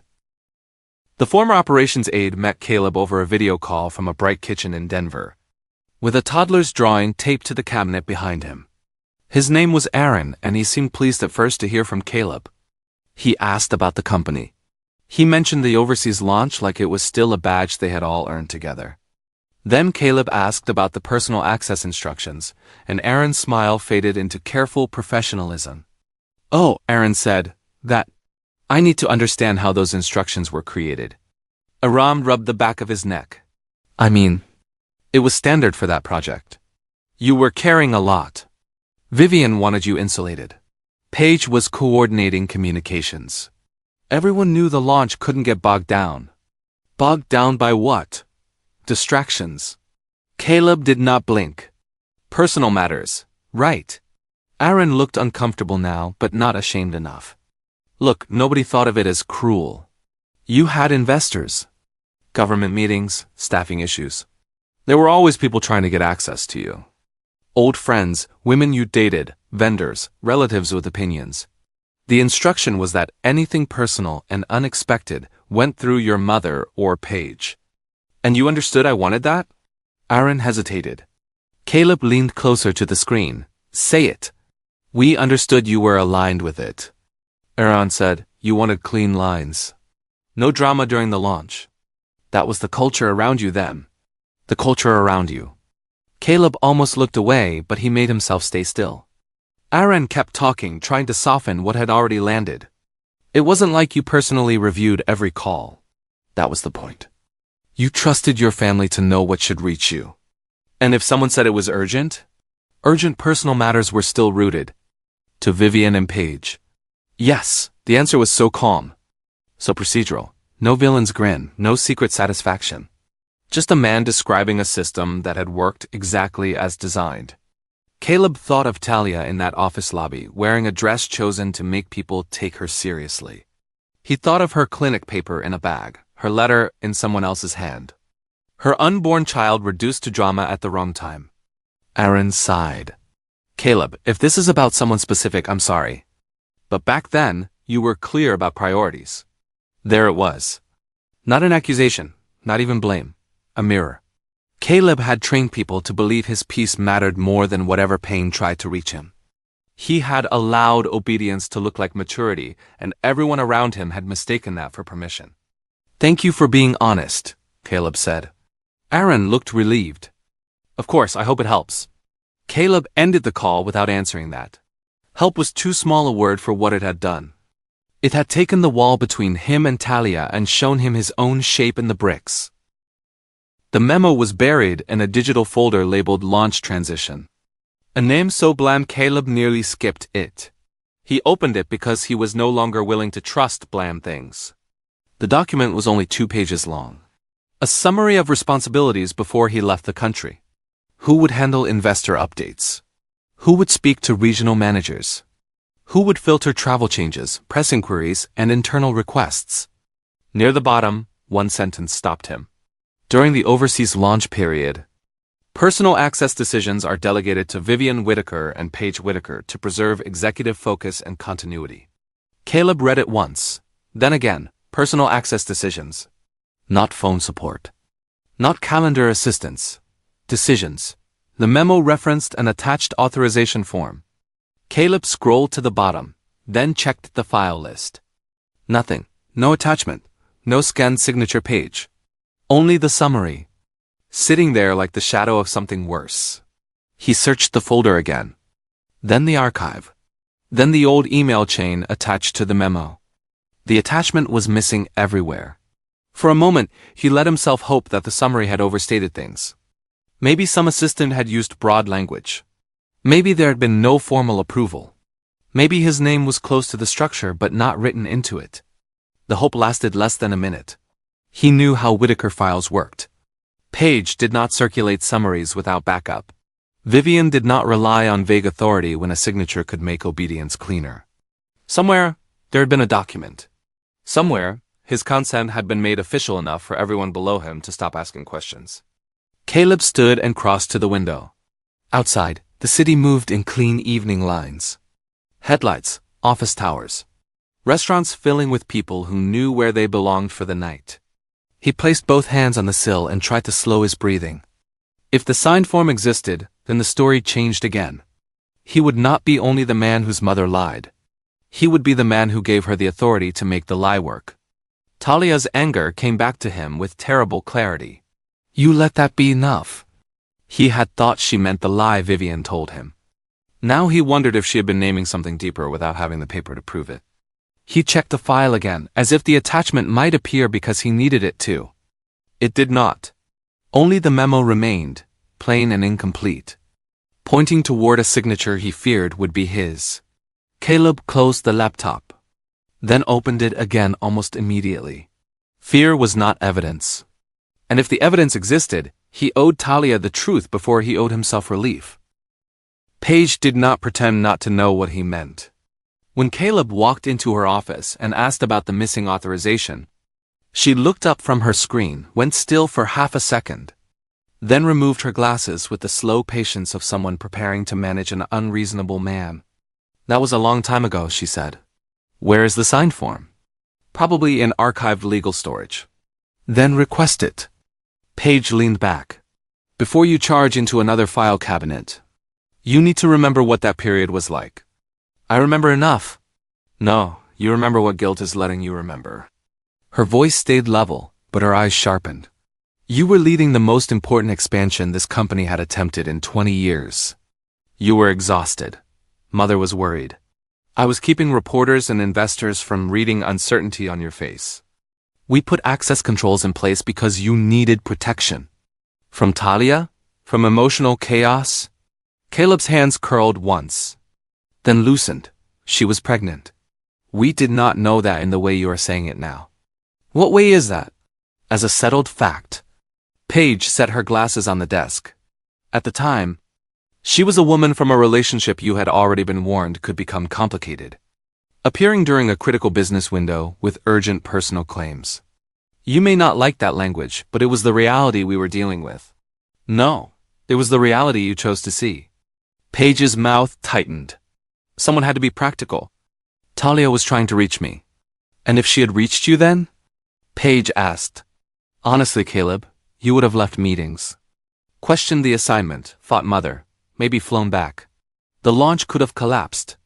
People's jobs were tied to that project. Our father's legacy was tied to it.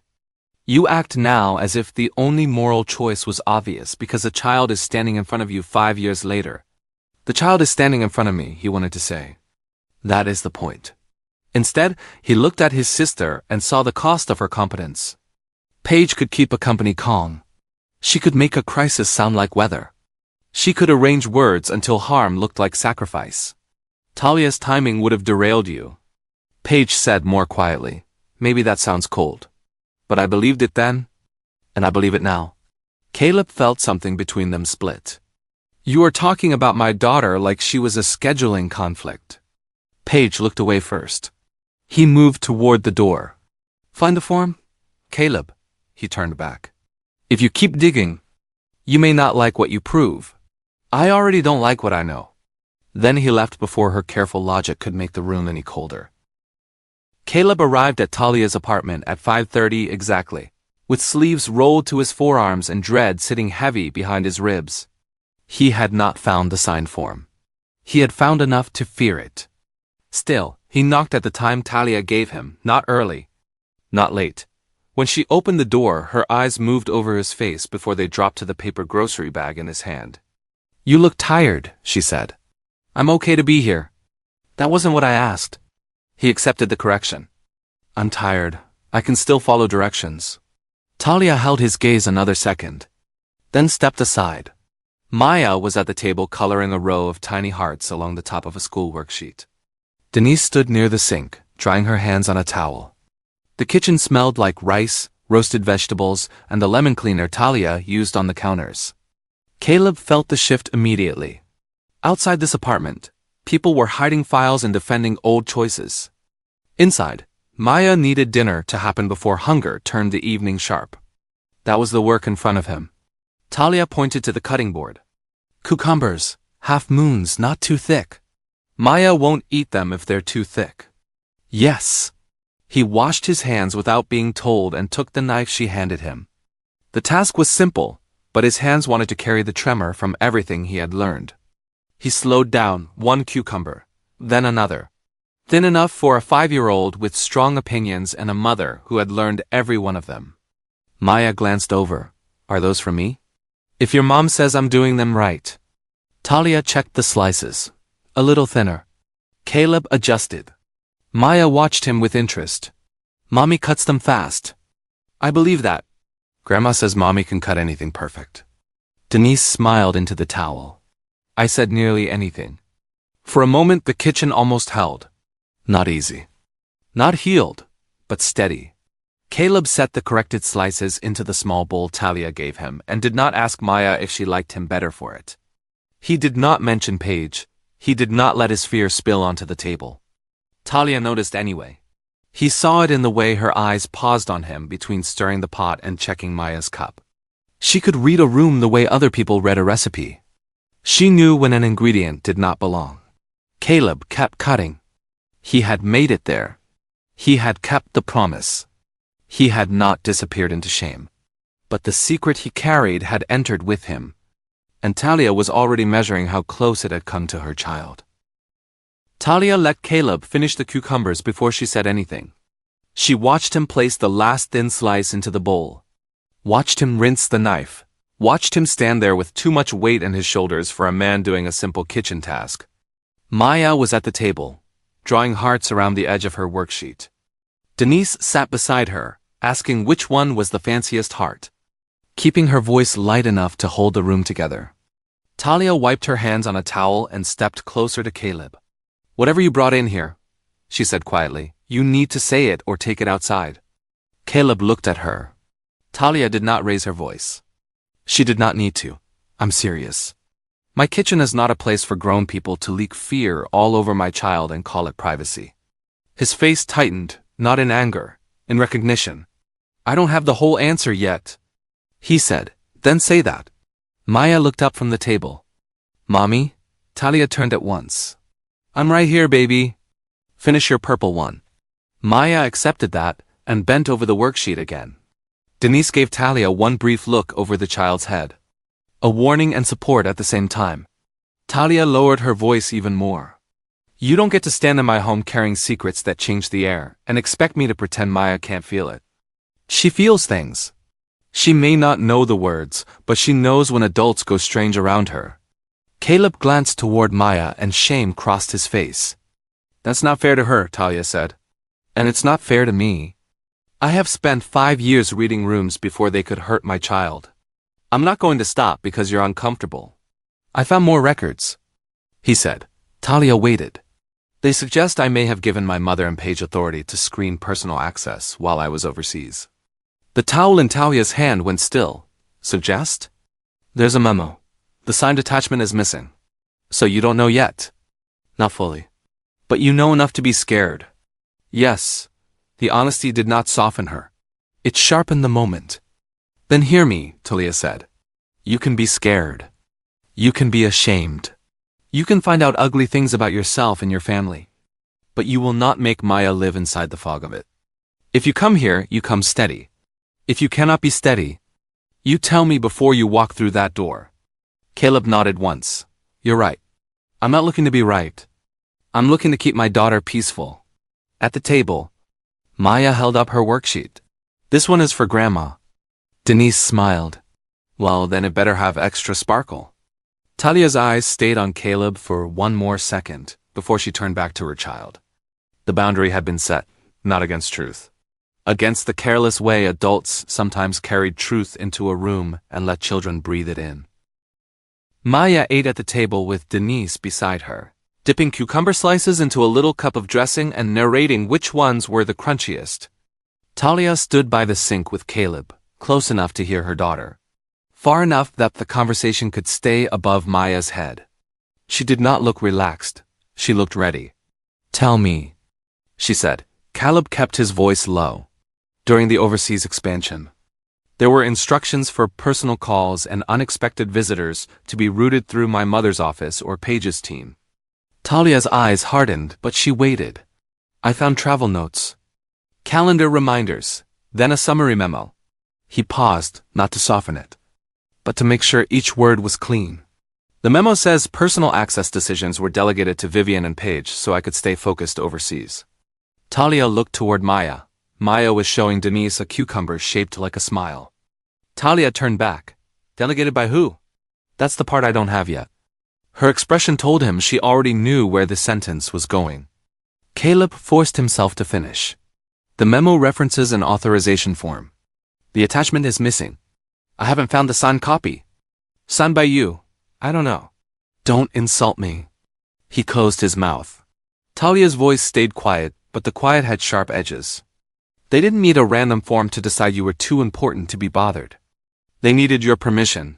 Maybe not for me by name. Maybe not for a baby you didn't know about.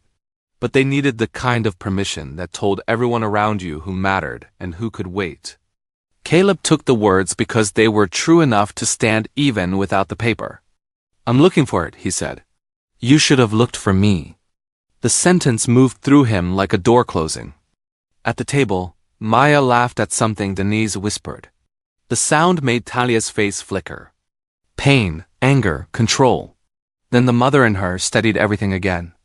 If that signature exists, she said, then you helped build the wall I kept hitting. I know. No, you suspect. I know what that wall felt like.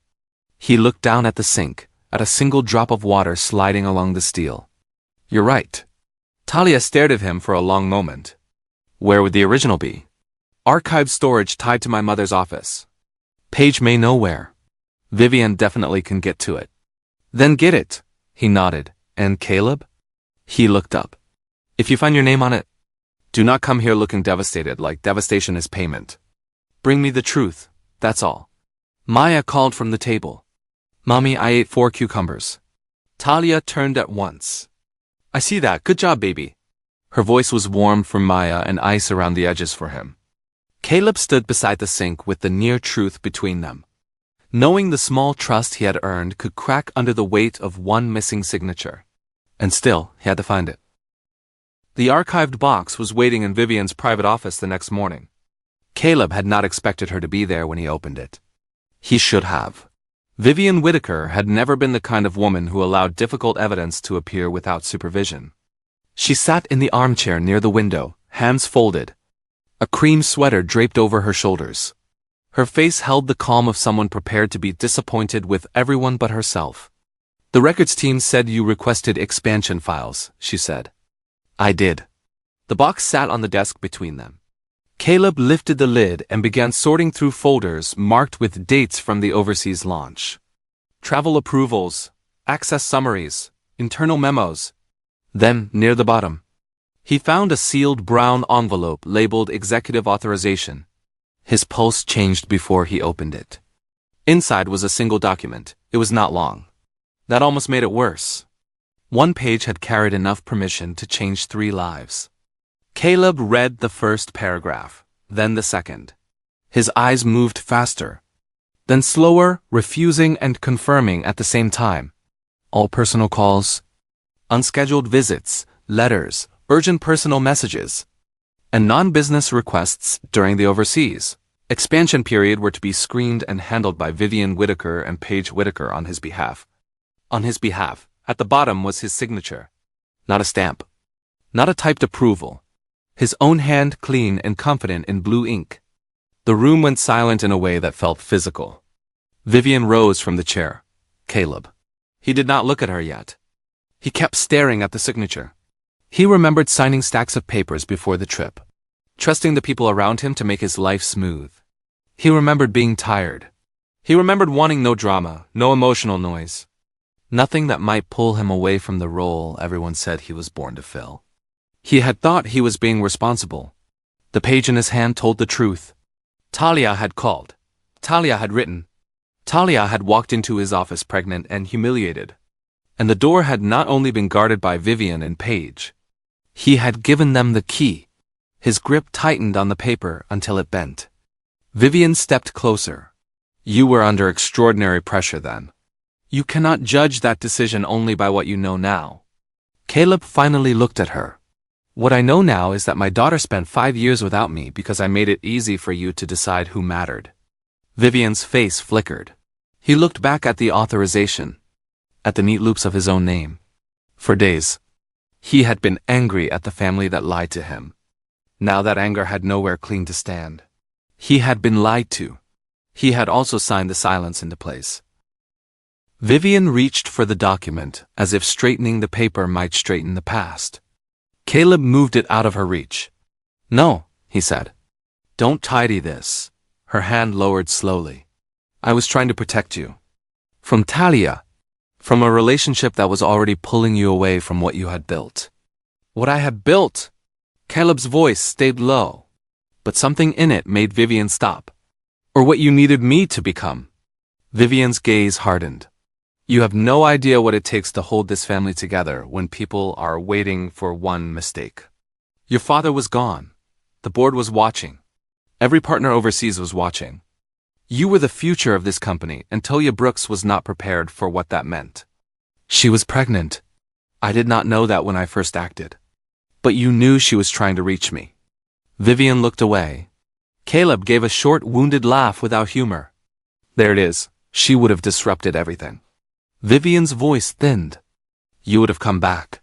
You would have thrown away an opportunity we had spent years preparing for. You think love is enough because you have not had to bury a husband and fight. Men twice your age to keep your family from being pushed out of its own company. For the first time, Caleb heard the fear under the control. He heard the widow she still was. The woman who had learned to strike before anyone could take something from her. It did not excuse her. I gave you the authority, he said. Vivian's eyes moved back to him. I signed that paper. I let you and Paige become the wall between me and anything hard enough to interrupt me. You used it. But I built the door and handed you the lock. Do not make yourself the villain for trusting your mother. I'm not the villain, his voice roughened. But I am responsible. Vivian's mouth trembled once before she controlled it. I made choices for this family. You made choices that kept a mother alone. And I made choices that let you. The words stayed in the room after he said them. Caleb folded the authorization carefully, not because it deserved care, but because Talia deserved the whole truth intact. Vivian saw the movement. You're going to show her. Yes, it will only hurt her. She has been hurt by not knowing. I'm not adding another lie because the truth is ugly for me. Vivian's face closed again, but there was less power in it now. Caleb walked to the door with the signed page in his hand. He did not feel absolved because he had confronted his mother. He felt stripped down to something less polished and more necessary. For once he was not leaving the hard thing with someone else. Caleb did not wait until the next scheduled visit. He called Talia and told her he had found the signed authorization. He told her it was bad. He told her he would bring it only if she was willing to receive it. And if she said no, he would wait. She called back 20 minutes later. Come to the building courtyard, she said. Maya will be upstairs with my mother.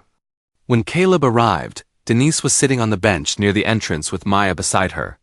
Both of them looking at a picture book. Denise's presence made the boundary clear. Maya could see that he existed. She would not be pulled into what he had come to confess. Talia stood near the far side of the courtyard, arms folded against the cool air. Caleb approached and handed her the document without a speech. She opened it. He watched her read. Her eyes moved down the page. The first paragraph. The list of calls, visits, letters, urgent messages. Vivian's name, Paige's name, then the bottom, his signature. Talia's expression emptied in a way that frightened him more than anger would have. You signed this, she said. Yes. You gave them permission to decide whether I could reach you. Yes. Her eyes lifted to his. While I was pregnant. I didn't know you were pregnant. The words came out because they were true. They sounded useless because they were. Talia's face changed and Caleb wished he could pull the sentence back. Not because it was false, but because it still reached for a smaller version of guilt. He corrected himself before she had to. But I made it possible for them not to tell me. I let my family handle every hard interruption. I let them decide what belonged in my life while I stayed overseas and called it duty. Talia looked back at the page. In the courtyard behind them, Maya laughed softly at something Denise read. The sound cut through the moment. Small and alive, a reminder of everything the document had helped steal. Talia folded the page once, then unfolded it again as if she could not believe one piece of paper had held so much damage. You came to me with this, she said. Yes. Do you want credit for that? No. Good. The word landed cold, but Caleb accepted it. Talia's eyes shone now. You know what this tells me? He waited. It tells me I wasn't just blocked by your mother. I was blocked by the life you chose. By the comfort you chose. By the version of being a grown man where other people made sure nothing inconvenient touched you. Caleb had no answer that would not be another injury. So he stood there and let her hold the proof. He did not ask for forgiveness. He did not ask to see Maya. He did not explain that he had been young, pressured, tired, obedient. Talia already knew enough about being tired. She had raised his daughter anyway. Talia did not raise her voice. That made every word heavier. You may not have known about Maya, she said, holding the authorization at her side, but you chose a life where someone like me could be treated like noise and you never had to hear it. Caleb's face tightened, but he stayed silent. Talia stepped closer, still keeping enough distance between them that Maya, across the courtyard, would only see two adults talking. I walked into your office pregnant. Black. Not rich. Not connected. Not wearing the right last name. And the people around you knew exactly where to put me. Her hand tapped the document once. In a file. In a message. In a category. Personal. Unexpected. Non-essential. Caleb flinched at the last word. Talia saw it and did not spare him. That is what your order made room for. Not because you sat there and said, "Ignore Talia, I know that." But because you trusted a system that was built to keep your life clean. Even if cleaning it meant sweeping me and my baby out of sight. Behind them, Denise turned a page and kept Maya focused on the book. Her posture had gone still, protective, listening without intruding. Caleb looked down once. Then back at Talia. "You're right. I'm not finished." He nodded. "You don't get to make your shame the center of this. You don't get to stand here looking broken and expect me to soften the truth so you can survive hearing it. I survived living it." The words struck him, and for a second he looked like a man who wanted to fold inward. But he did not reach for her comfort. He did not correct her. He did not tell her about pressure or legacy or what Vivian had said.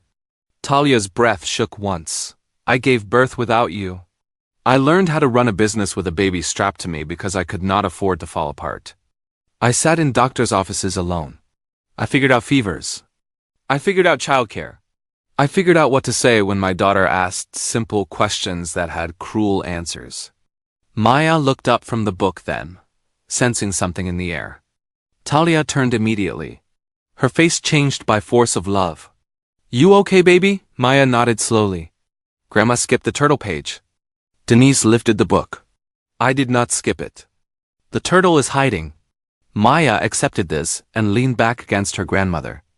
Talia waited until her daughter settled before facing Caleb again. "That is why I don't trust you with her peace," she said. "Not yet. Maybe not for a long time." Caleb's voice was rough. "I understand." "No," Talia said. "You are learning." He took that because it was more honest than mercy. The courtyard stayed quiet around them. Nothing had been repaired. But Caleb had done one thing differently than the man who signed that paper. He had stayed to hear the harm without asking anyone to make it smaller. Talia walked the signed authorization over to Denise and handed it to her without explaining it in front of Maya. Denise glanced at the page, then at Caleb, and her expression hardened in a way that made him feel 12 years old and fully guilty. "Maya," Talia said gently, "go show Grandma where the turtle is hiding." Maya brightened at having a job and turned back to the book. Only then did Talia face Caleb again. "The visit we planned for Friday is not happening." Caleb absorbed the sentence. He had known it might come. "It still hurt, all right?" he said. Her eyes narrowed, testing whether the calm was real. "I'm not doing this to punish you," she said. "I'm doing it because Maya had started to expect you. That matters. I will not let her get used to someone who only knows how to show up when the truth is easy. I won't disappear. You don't prove that by saying it." "No." Talia's voice stayed steady, but the strain beneath it was visible now. "If she asks about you, I'll answer her gently. I won't make you a monster to her. I won't dump adult pain into her lap. But you do not get more time right now." Caleb looked toward Maya. She had one hand on Denise's knee and was pointing at the hidden turtle with serious satisfaction. The sight of her, safe and unaware, made the loss feel deserved. "What can I do?" he asked. "Nothing that gets you closer to her." That stopped him. Talia let the words sit before she explained. "That's the point. If the only repair you're interested in is the kind that earns you access, then it isn't repair, it's bargaining." Caleb nodded slowly. "You need to handle your shame somewhere else," she said. "You need to find out what else your family did. You need to stop bringing half-truths into my space. And you need to keep any promise you have already made to Maya, even if you don't get to watch her receive it." His throat tightened. "I can do that. We'll see." Maya looked up then. Is Caleb leaving? The question was small. It still changed the air. Talia turned toward her with care. "Yes, baby. Grown-ups have to finish some things." Maya considered him. "Bye. Bye, Maya," Caleb said softly. He did not step closer. He did not ask for a hug. He did not try to make the goodbye memorable. Talia watched him leave, and he understood the terms more clearly than ever. The door was not slammed shut. It was held closed by a mother who knew exactly what could happen if she opened it too soon. The payment issue reached Caleb through an email he was never meant to notice. It was a short message from accounting, copied to 3 people who handled household events. Talia Brooks invoice pending secondary approval. Vendor follow-up received. Caleb read it twice. Talia had cooked for his family, kept their event moving, endured the shock of seeing him, protected Maya in a staff room. And still the system had found a way to make her wait for money she had already earned. His first instinct was to call her. He even picked up the phone. Then he stopped. Talia had been clear. Nothing that got him closer to her. Nothing that turned repair into bargaining. If he called, even to apologize, the payment would become another emotional object between them. Another moment where he could sound sorry and hope she heard change in his voice. That was not what this was for. He walked down to accounting himself. The woman at the desk straightened when she saw him. Mr. Whitaker, is there a problem? Yes, Caleb said. This invoice should have been paid already. She clicked through her system. It was held because of a question about service notes from the private event. What question? Her eyes moved across the screen. There was no formal complaint. Just a request for secondary review. By whom? She hesitated. Caleb did not raise his voice. This vendor completed the work, pay the invoice today. Through the normal channel. No special memo, no personal note from me. No contact beyond payment confirmation. The accountant nodded quickly, of course, and removed any unnecessary hold from her vendor file. Another nod, more typing. He stood there until it was done, feeling the small humiliation of how easily he could fix an inconvenience that might have tightened Talia's whole week. To his world, a delayed invoice was a clerical issue. To Talia, it could mean groceries, rent, supplies for her business. The quiet math working mothers did in their heads while pretending everything was fine. When the confirmation went out, Caleb did not ask to be copied. He returned to his office without calling Talia. Later that afternoon, Talia opened the payment notice on her phone while Maya colored at the kitchen table. The full amount had cleared. No message from Caleb, no apology attached. No request. She stared at the screen longer than the money required. It did not heal anything. It did not make him safe. It did not change the signature on that paper or the years Maya had gone without him. But it was one less burden placed on her back by the Whitaker machine. And for once he had removed it without asking her to be grateful. Talia noticed the payment after lunch, standing at her kitchen counter with her laptop open and Maya's half-finished apple slices beside it. The amount was higher than expected. She checked the invoice, then the contract, then the deposit again. The late fee had been included. No argument, no follow-up. No polite request that she waive it because of the family relationship nobody had earned the right to name. Denise came in from the living room carrying a basket of folded laundry. You staring at that screen like it owes you an apology. It paid me one. Denise set the basket down. Whitaker's? Talia nodded. The event payment cleared. With the late fee. Talia looked at her mother. That HM has a lot of furniture in it. It does. Denise folded a small pair of Maya's leggings and placed them on the table. You think Caleb fixed it? I think it didn't fix itself. From the living room, Maya was humming to herself while arranging stickers on a sheet of construction paper. Every few seconds, she asked no one in particular whether purple and green were best friends. Denise lowered her voice. Money being paid on time is not redemption. I know that. I know you know. I'm saying it anyway because rich folks love turning basic decency into a parade. Talia gave a short laugh, but it faded quickly. He didn't call, didn't text, didn't ask me to notice. Denise's expression softened by a fraction. That part matters some. Talia closed the laptop halfway. I hate that it matters. No, you hate that noticing it feels like opening a door. Talia looked toward the living room. Maya had stuck one sticker to her own sleeve and was now trying to decide if it belonged there permanently. I can't afford to be wrong about him, Talia said. Denise came closer. No, you cannot. But watching what a man does is not the same as trusting him. You taught Maya to look both ways before crossing the street. Didn't mean you told her never to cross. Talia leaned back against the counter, tired in a place sleep would not reach. He signed that paper. Mama. I know. He let them make me disappear. I know that too. Denise's voice stayed gentle but firm. And if he starts acting like one corrected payment buys him your forgiveness, I'll be the first one at the door with my shoes on. But if he keeps doing right when he gets nothing for it, you can let that be information without giving him your heart or your child. Maya appeared in the doorway then, sticker on her sleeve. Serious as a judge. Can stickers go on clothes? Talia wiped the emotion from her face and held out her hand. Temporary stickers can visit clothes. They cannot move in. Maya accepted this as reasonable and came to her mother for help. Denise watched Talia peel the sticker carefully from the fabric, saving both the sleeve and the child's feelings. That was the rhythm of the house. Caution, care, repair when repair was possible. Talia was not ready to reopen the door. But for the first time since seeing Caleb's signature, she allowed herself to keep watching instead of turning away completely. Maya remembered the sticker page 3 days later. She was sitting on the floor after school with her backpack half open and one shoe still on. Sorting through the folder Talia had emptied onto the rug. Her face was serious in the way it got when small things mattered more than adults understood. Mommy? Yes, baby. Did the sticker man forget? Talia looked up from the lunch container she was rinsing. Forget what? My new sticker page. He said next time maybe there could be rainbows. The words landed softly and painfully. Caleb was not the sticker man. Not really. Not to the adults. But to Maya. He was still a careful person at the edge of her life who had opened a sticker sheet and listened when she corrected him. That was how children built meaning, not from bloodlines. From remembered details.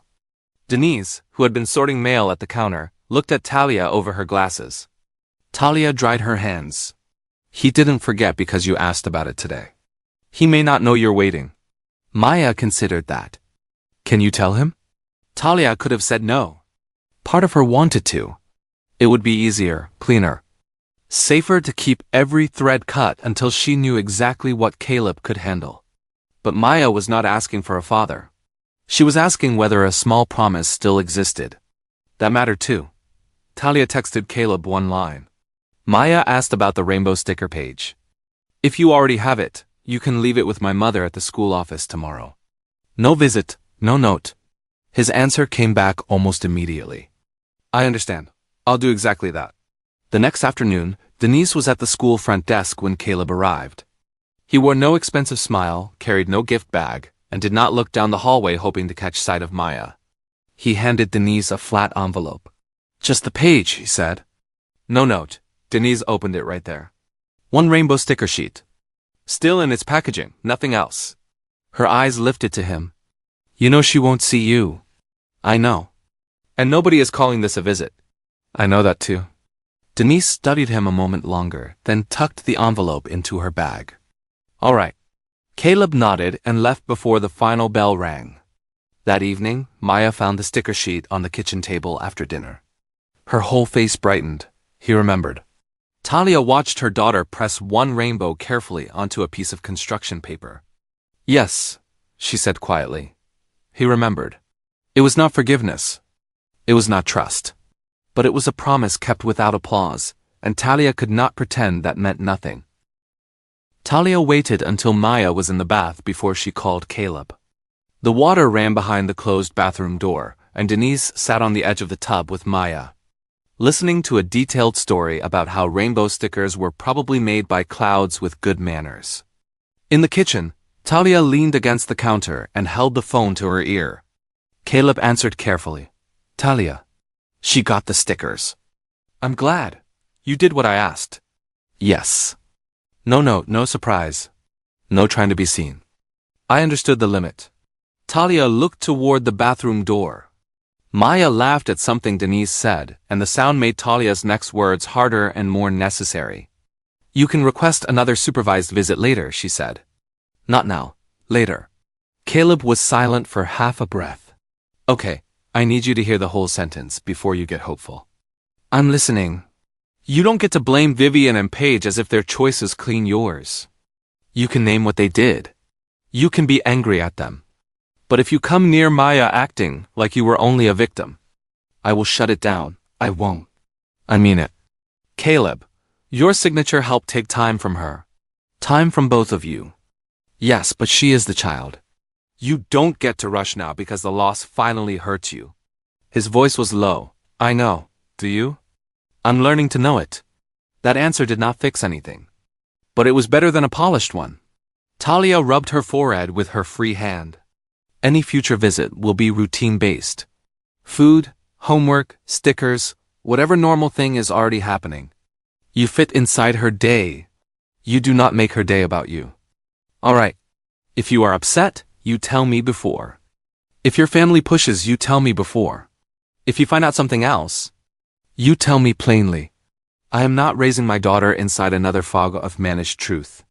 I understand. And I decide when enough proof is enough. Not you. Yes. The bathroom door opened, and Maya came out wrapped in a towel. Curls damp around her face. Mommy, I need pajamas with stars. Talia's voice warmed at once. I'm coming. To Caleb. She said, that's all for tonight. Thank you for telling me. She almost said he was welcome, then didn't. Some words were still too generous. She ended the call and went to get the star pajamas. Behind her, the phone stayed dark on the counter. The path was not open. It was marked. Narrow, uneven, and watched from every side. But it existed because Caleb had kept one promise without turning it into a claim. The next visit came with a grocery list. Talia sent it at noon. Plain and specific. Brown rice, green beans, chicken broth, low sodium. 2 pairs not soft, no dessert. Caleb arrived at 5 with exactly those things and nothing more. Talia checked the bag at the door while Maya peeked around Denise's hip. No extras, Talia said. No extras. Shoes off.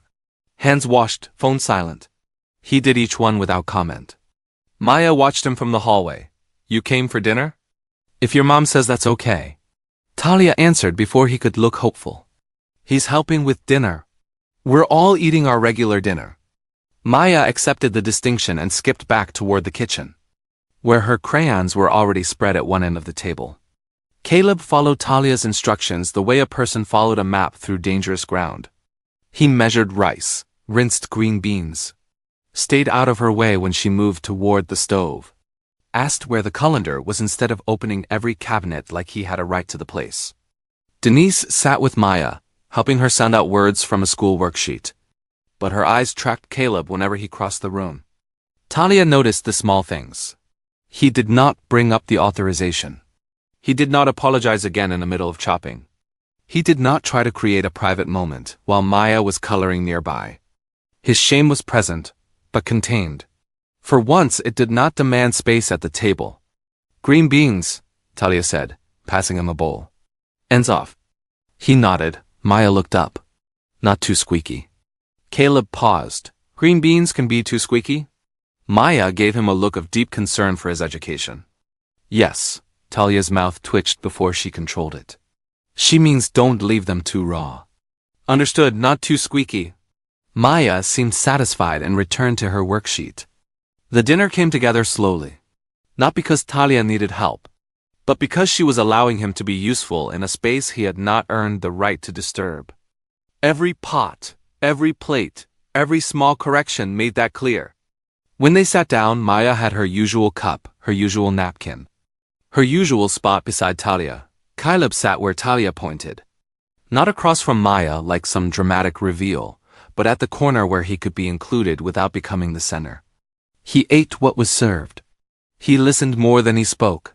He let Maya talk about school glue and a classmate who hummed during quiet time. Talia watched him through the whole meal. A man could say he was sorry until the words wore thin.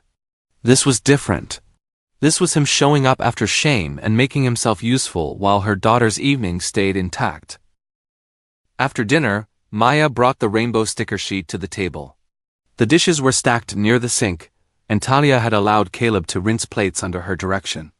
Now Maya stood beside her chair with the stickers clutched in both hands, looking at him with cautious expectation. Do you remember? She asked. Caleb dried his hands on the towel Talia gave him. About the stickers? Maya nodded. How'd they go? He glanced at Talia first. She did not smile, but she nodded once. Caleb sat at the far corner of the table. Rainbows together. Stars together. Animals together. Sparkly ones last because they stick to fingers. Maya's face brightened, then corrected itself into seriousness. Sparkly hearts before sparkly stars. Right, Caleb said. Sparkly hearts before sparkly stars. You forgot that part. I did. Thank you for fixing it. Maya climbed into her chair. She did not move closer to him.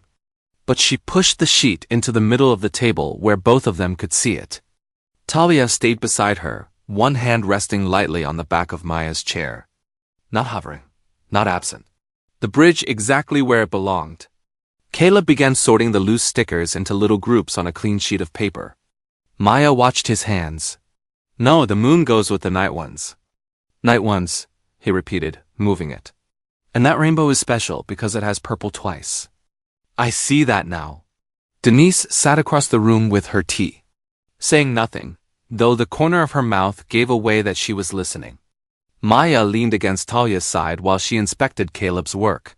You remembered a lot. I tried to pay attention. Mommy pays attention to everything. Caleb looked up at Talia. I know she does. The words were simple. They could have been a compliment. They could have been an apology. He left them plain and did not ask Talia to receive them as either. Maya chose a small rainbow and handed it to her mother first. You put this one? Talia placed it on the paper. Then Maya selected a tiny star and slid it toward Caleb. You can do that one. He placed it where she pointed. A little crooked, Maya said. Should I move it? She thought about it. No, crooked can stay. Talia's eyes lowered for a second. The phrase came from their kitchen. From their life, from a rule Caleb had only been allowed to hear because he had not pushed too hard. Maya was beginning to let him remember things. Not enough to trust him with her heart. Not enough to call him anything he had not earned. But enough that his steadiness had a place to land. That made the quiet peace in the room feel precious. And fragile. The phone rang while Maya was choosing between two purple stickers. Caleb had set it face down near the sink, silence like Talia required. But the screen lit up with Paige's name, once, then again. Talia saw it before he moved. Answer it, she said. Caleb looked at her. If she keeps calling, I want to know why. He picked up the phone and stepped only as far as the kitchen doorway. Still visible, still inside the boundary Talia had set. Paige. Her voice came through sharp and controlled. Where are you? You know where I am. That is the problem. People are noticing, Caleb. Talia's shoulders tightened. Maya, unaware, pressed a sticker onto the paper and hummed to herself. Caleb kept his eyes on Talia. Who is people? People who know your car. People who ask questions when the future head of the company is repeatedly seen at a residential building, connected to a former private chef. Former private chef. Talia's face went still. Paige continued. We need to prepare a careful response before rumors attach themselves to the child. The child has a name. I know her name. Then use it. There was a pause. When Paige spoke again, her voice was cooler. Fine. Before rumors attach themselves to Maya. Is that better? No, because you're still talking about her like she is a loose end. Maya looked up at the sound of her name. Me? Talia immediately bent toward her. Grown-up conversation, baby. Keep sorting. But Maya's eyes moved from Talia to Caleb. Sensing the room change, Paige said, You are too emotional to manage this clearly. If Talia cares about her daughter's privacy, she should understand why the family needs language ready. Talia heard enough. Caleb could tell by the way her chin lifted. Language ready, there it was. The old Whitaker habit, dressed in clean words. A mother and child had barely begun to breathe inside the truth. And Paige was already preparing how to package them. Caleb said, Do not prepare anything. That is not responsible. What is not responsible is discussing Talia or Maya without Talia's consent. Paige's laugh was small and disbelieving. Consent? This affects all of us. Maya slid closer to Talia now, the sticker sheet forgotten under one hand. Talia rested a palm on her back, calm for the child. Furious for herself. Caleb saw the fragile trust of the last hour shiver under pressure it had never deserved. The dinner, the stickers, Maya's careful little corrections, all of it could be swallowed by the machine Paige was trying to start. And Talia was watching to see whether he would let it. Talia did not let Caleb answer Paige right away. She stood with one hand on Maya's back. feeling the small rise and fall of her daughter's breathing through the cotton of her shirt. Maya had gone quiet, not scared yet, but alert in the way children became when adults suddenly sounded too careful. Talia looked at Caleb and said, low enough for Maya not to carry the words, "If your sister is preparing anything with my child's name in it, you stop it before you ask me for one more minute in this house." Caleb held the phone at his side. Paige was still talking, her voice faint and sharp through the speaker. Talia's eyes stayed on his. "I mean that. No statement, no family language. No careful response. She does not get to decide how people hear about Maya." "Neither do you," Caleb nodded once. Maya leaned into Talia's leg. "Can I still do stickers?" "Yes, baby." Talia smoothed a hand over her hair. "You and Grandma finished the purple ones." Denise rose without needing to be asked. "Come on, sugar. Let's take these to the living room table. More space." Maya hesitated, looking back at Caleb. He made his voice gentle. "I'll stay right here." That was not a promise to her. Not the big kind. But it was enough for the moment. Maya let Denise lead her out, sticker page held carefully in both hands. Only when the child was out of the kitchen did Caleb lift the phone again. "Paige," he said. His sister exhaled like she had been waiting for him to return to sense. "Good, listen to me. We need to get ahead of this." No, the word was plain. It changed the room. Paige paused. "Excuse me? You will not speak about Talia or Maya. You will not prepare a statement about them. You will not imply, suggest, brief, draft, hint, or package anything involving either of them without Talia's consent." Talia watched him, not softened, not relieved enough to trust it. Watching, Paige's voice cooled. "You are making this harder than it has to be." "No," Caleb said. "I am making it harder for you to do what this family has already done to them. That is unfair. What happened to Talia was unfair. What Maya lost was unfair. You being told no is not the injury here." Silence crackled between them. Then Paige said, "Mother needs to be part of this conversation. Not with Maya, not with Talia's name, not without permission. You cannot control every consequence. I can control whether I let you create more harm and call it strategy." Talia looked toward the living room. Maya was asking Denise whether stars could be purple if they wanted to be.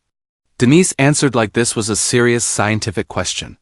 That steadied Talia. It also made her angrier. Caleb ended the call without waiting for Paige to approve the boundary. He set the phone face down on the counter and looked at Talia. "I'll stop it," he said. Talia crossed her arms. "You'll prove you stopped it." "Yes, and until I know what she's doing." "You don't get to act like tonight went fine." "I know."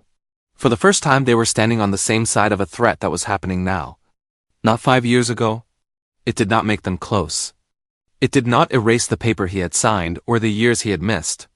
But in front of Talia, with Maya's name still hanging in the air, Caleb had chosen her consent over Paige's control. That mattered. Not enough. But it mattered. Paige did not go back to her desk after Caleb hung up. She went to Vivian. The family house was quiet that evening. Lit in soft gold and cream, every room arranged to look calm, even when the people inside it were not. Vivian was in the sitting room with a folder open on her lap. Reading glasses balanced low, a cup of tea cooling beside her. Paige closed the door behind her. "He's losing perspective," she said. Vivian looked up. "Caleb?" "He ended a call with me like I was some junior employee who had overstepped. About Talia and the child." Paige caught herself too late. Then amended, "Maya." Vivian noticed the correction. She always noticed. Paige crossed to the window, then turned back before the movement could look restless. "He told me not to prepare language. He used the word consent.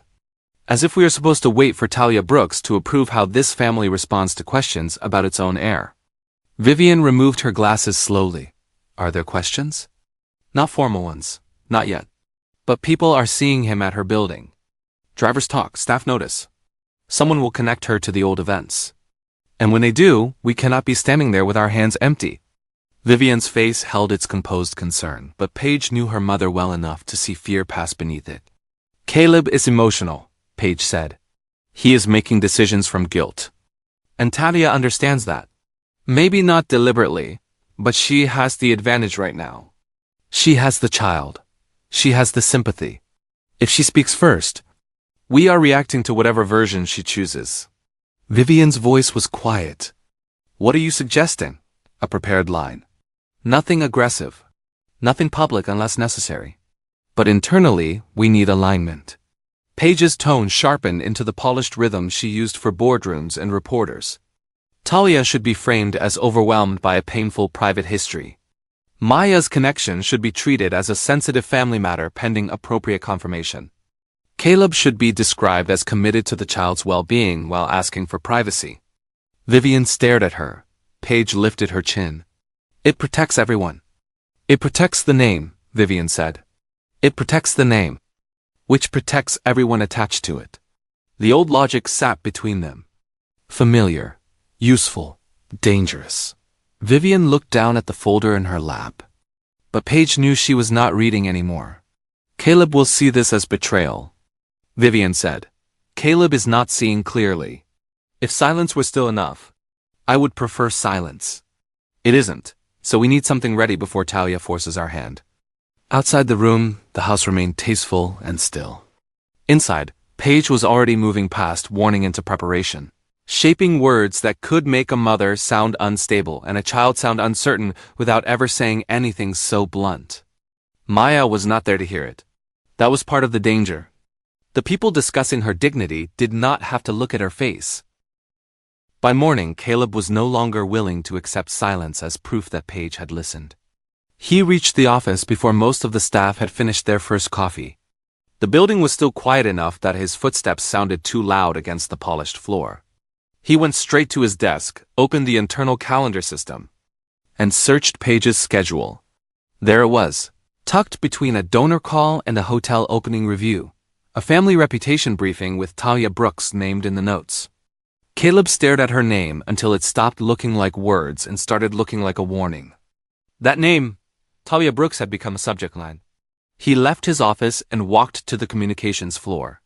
Paige's assistant, Elise, was arranging folders at her desk. She looked up too quickly when she saw him.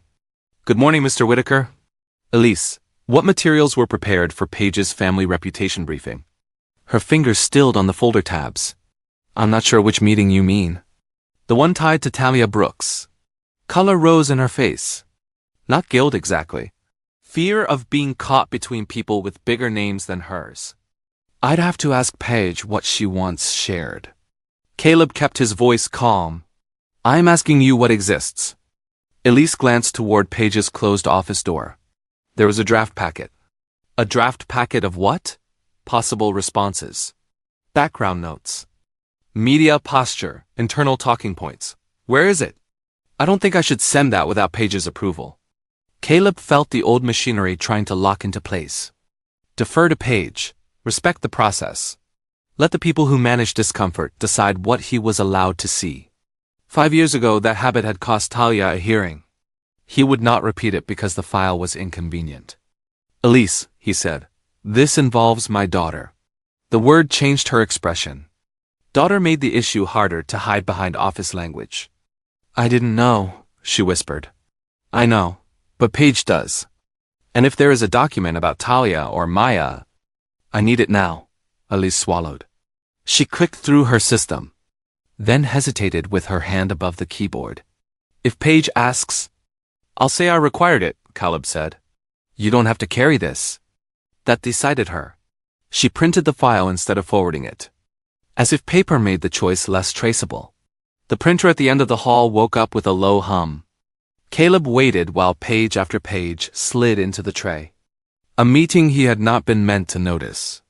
A packet he had not been meant to read. A strategy built around Talia's name while Talia was at home making sure Maya's school clothes were clean and her morning went smoothly. When Elise handed him the folder, her eyes would not meet his.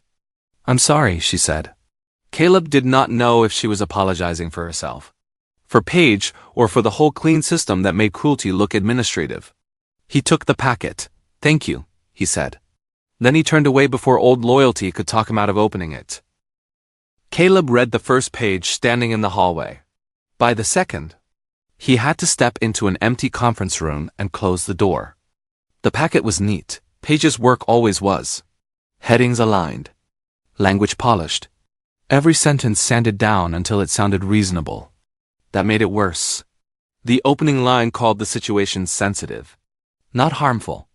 Not unjust. Sensitive. The next section described Talia as a former household vendor with an emotional connection to Caleb during a demanding period of his career. It suggested she may have felt unsupported after the relationship ended. It said she appeared to have built a private narrative around that disappointment. Caleb's jaw tightened. A private narrative. Talia's pregnancy. Her returned letters. Her office visit. Her child. All of it reduced to a woman's possible feelings. He turned the page. Maya was not called his daughter. Not once. The packet referred to her as the minor child. The alleged child and the potential claimant. One line recommended avoiding confirmation of parentage until all reputational and family considerations could be responsibly reviewed. Caleb sat down because his legs had gone unsteady. Paige knew. Vivian knew. He knew. Talia knew. Maya's eyes heard dimple. Every small Whitaker mannerism had already dragged the truth into the open. Still, the packet was prepared to make the world hear uncertainty first. The next section was worse. If pressed, express concern for Mrs. Brooks's emotional well-being and emphasize the family's desire to handle the matter privately and compassionately. Compassionately. Caleb read the word until it lost meaning. This was not compassion. It was a velvet rope around a mother's credibility. It made Talia sound unstable without saying unstable. It made Maya sound unverified without denying her outright. It allowed the Whitakers to appear gentle while placing a question mark over a 5-year-old child. He saw exactly how it would work. A reporter would hear overwhelmed. A board member would hear risk. A donor would hear scandal.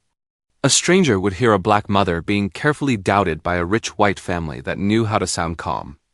And Maya someday might find those words and wonder why adults needed a careful response before they could call her a daughter. Caleb turned the last page.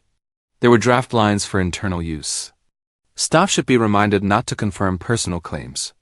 Any contact from Mrs. Brooks should be routed through communications. The child should not be discussed as a Whitaker family member at this time. At this time, he placed the pages flat on the table and pressed both hands over them. The old erasure had not ended when he found out. It had changed clothes. Now it wore Page's font, Page's restraint, Page's careful commas. It was ready to walk into the world before Talia could defend herself, and before Maya could be protected from the shame. Adults were preparing to hang around her name. Caleb gathered the packet and stood. There was no room left for careful family handling.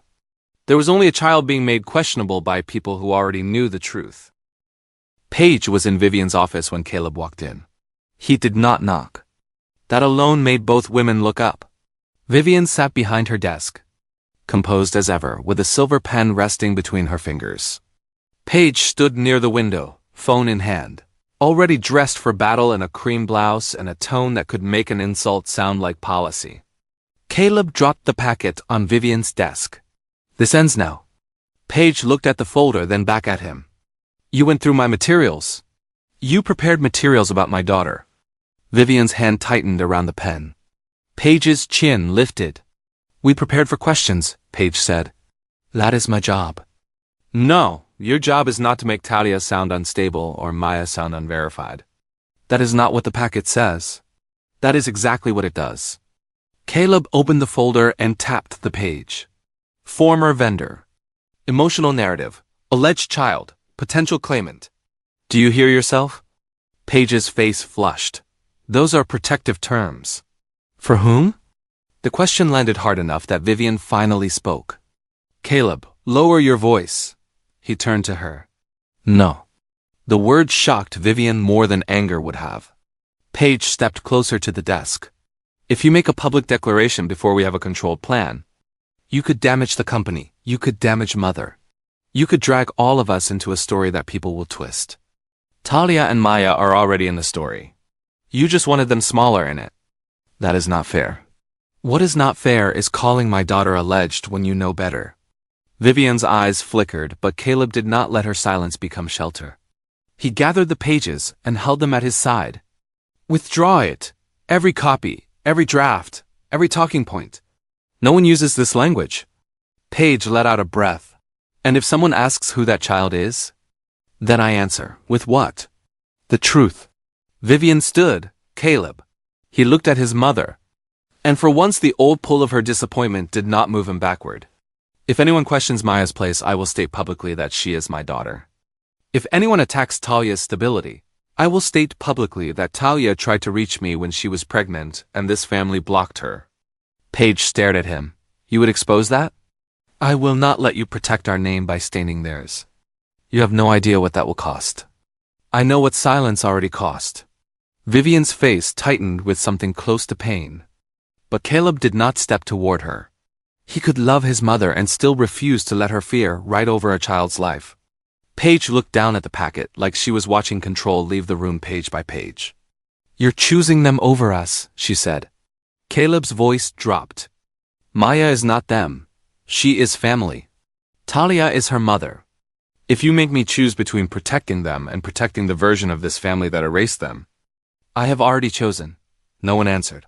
For the first time in his life, Caleb used the Whitaker name against the Whitaker machine, not to command a room, to keep his daughter from being turned into a doubt. Caleb brought the packet to Talia that evening in a plain envelope. He asked to meet in the community room downstairs, not inside her apartment. Talia agreed because Denise could keep Maya nearby at the play table. Close enough for comfort, far enough that adult words would not land on her shoulders. Maya was building a tower out of wooden blocks when Caleb walked in. She looked up and gave him a small wave. He waved back, but did not go to her. Talia noticed. She noticed everything. What happened? She asked. Caleb set the envelope on the table between them. Paige had already prepared something. Talia did not touch it at first. Denise, seated near Maya, looked over with a stillness that made the room feel smaller. What kind of something? Talia asked. A packet. Talking points. Internal language. Possible public response. Talia's face closed before she opened the envelope. When she pulled out the pages, Caleb stayed quiet. He had learned that explaining before she read would only be another way of controlling the moment. She read the first page. Her mouth tightened. She read the second. Her hand moved to the edge of the table, fingers pressing into the wood. By the time she reached the words alleged child, Denise had stood up and moved closer, leaving Maya absorbed in her blocks. Talia looked at Caleb. They were going to call my daughter unverified. Yes. They were going to make me sound confused. Yes. His honesty did not soften the insult. It only kept it from hiding. Talia looked back at the pages, and anger came into her face slowly, with grief underneath it, emotionally overwhelmed. That's cute. Caleb said nothing. I was overwhelmed when I had a newborn and no sleep.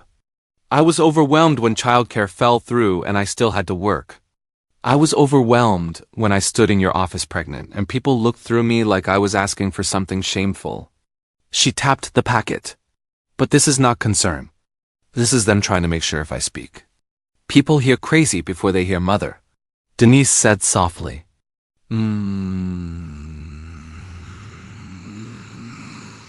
Maya's block tower fell. She gasped, then began rebuilding without looking over. Talia watched her daughter for a moment, gathering herself back into the shape Maya knew. What did you do? She asked Caleb. I confronted Paige and Vivian. I told them to withdraw every copy. I told them if anyone questions Maya, I will publicly say she is my daughter. If anyone attacks you, I will say you tried to reach me and my family blocked you. Talia searched his face. You told them that? Yes. And now you want me to be grateful? No. What do you want? For you to know what exists. What I did. And for you to decide what happens next. The room went quiet except for Maya stacking blocks. One careful piece at a time. Talia looked at the packet again. The pages had been built to take power from her before she even knew there was a fight. Caleb had stopped one blow. He had also brought her the weapon instead of hiding it behind a promise that he had handled things. That did not make him safe. But it made him different from the man who once let other people decide what truth could reach him. Talia slid the packet back into the envelope, but she did not return it to Caleb. This stays with me, of course. Denise sat down again near Maya, though her eyes stayed sharp. Maya had rebuilt her tower and was now placing one red block on top with both hands. Tongue caught between her teeth in concentration. Talia lowered her voice. Here are the terms. Caleb nodded. No statement about me. No statement about Maya. Nothing from Paige, Vivian, the company, the household, a family friend, a donor, anybody who thinks they're helping. If our names are in it, I approve it first, or it does not exist. I'll put that in writing. You will do more than write it. You will make sure they understand there are consequences if they ignore it. Yes. And Paige and Vivian stay away from Maya. Completely. No accidental meetings. No gifts. No grandmother moment. No anti-language. They do not get to come near my child while they are preparing ways to make her sound like a problem. Caleb swallowed. I understand. Talia leaned forward. Do you? Because this is the part where your family will say I'm being harsh. They will tell you I'm angry. They will say Maya deserves to know them. They will make themselves sound wounded by the boundary they earned. They won't come near her. Good. She tapped the envelope once. Who else saw this? I don't know yet. Find out. I will. No, Caleb, not generally. I want names. I want to know who read language calling my daughter alleged. I want to know who was ready to repeat it. I want to know whether any of those people have access to her school. My building, my clients, my business, or my mother. Across the room, Maya looked up. Grandma, can my tower be taller than me? Denise answered without missing a beat. Not unless you plan on sleeping standing up next to it. Maya laughed, and the sound made Talia's face tighten with the effort of keeping two worlds separate. Caleb saw it. The adult fight at the table. The child building towers a few feet away. The mother stretching herself between both so Maya could stay whole. I'll find out who had it, he said. And I'll stop anything from going out. Talia studied him. You can continue supervised contact for now. But understand what that means. You are not being rewarded. You are being tested while this threat is active. Yes, one protective stand does not undo the machine that made the stand necessary. I know. Then prove it by going back into that machine and bringing me the truth. Caleb accepted the order because it was not cruelty. It was protection. The packet had made Talia and Maya into risks on paper. Talia's terms turned Caleb's name, his access, and his status into tools that had to answer to her now. It was not reconciliation. It was a line drawn around a child. Caleb started with the copy list. Not the public one Paige would have offered if he asked politely. The real one, buried in file records and calendar invites, under soft labels like internal alignment and family preparedness. He sat in his office before sunrise with Paige's packet open beside him. Talia's terms moving through his mind in her exact voice. I want names, so he found them. Elise, Paige's assistant, stood near the door with a tablet hugged to her chest. She looked like she had slept badly. I need the distribution history. Caleb said. I already gave you the packet. And now I need to know who saw it. Elise glanced toward the hall, where Paige's office was still dark. Some people were only looped in for preparation. They may not have read everything. That isn't the question. Her mouth pressed tight. Then she tapped through the file record. The list was longer than Caleb expected. Paige, Vivian, 2 communication staff, a senior assistant from the family office, a house manager who coordinated private events, 1 person from legal review, though Paige had marked it as informal, a household liaison Caleb had known since college, a woman who used to remind him where Vivian expected him to stand in family photographs. He read each name slowly. These people were asked to prepare for questions about Talia and Maya. Elise nodded, in case something came up. In case my daughter came up. She lowered her eyes. The word daughter did what it had done before. It made the clean office language look smaller. It made everyone in the room remember there was a child at the center of what they kept calling a matter. Paige appeared in the doorway before Elise could answer. Her coat was still over one arm. Her face already composed. What are you doing? Caleb turned the tablet so she could see the list. Meeting Talia's terms. Paige's eyes flicked to Elise, and the assistant went pale. Don't look at her, Caleb said. Look at me. Paige stepped inside and closed the door. You are turning routine preparation into a witch hunt. No, I'm finding out how far you carried language that questioned my child and undermined her mother. You keep saying child like that ends the conversation. It should have ended this kind of conversation before it began. Paige's mouth tightened. Most of the people on that list are trusted. They protect this family. Caleb looked down at the names again. Trusted, that was the word everyone used. Trusted staff. Trusted advisors. Trusted household people. People who could move around quietly, make calls without raising alarms, ask questions without sounding threatening. The same kind of trust that had once kept his life smooth enough that Talia could be turned away without him feeling the door close.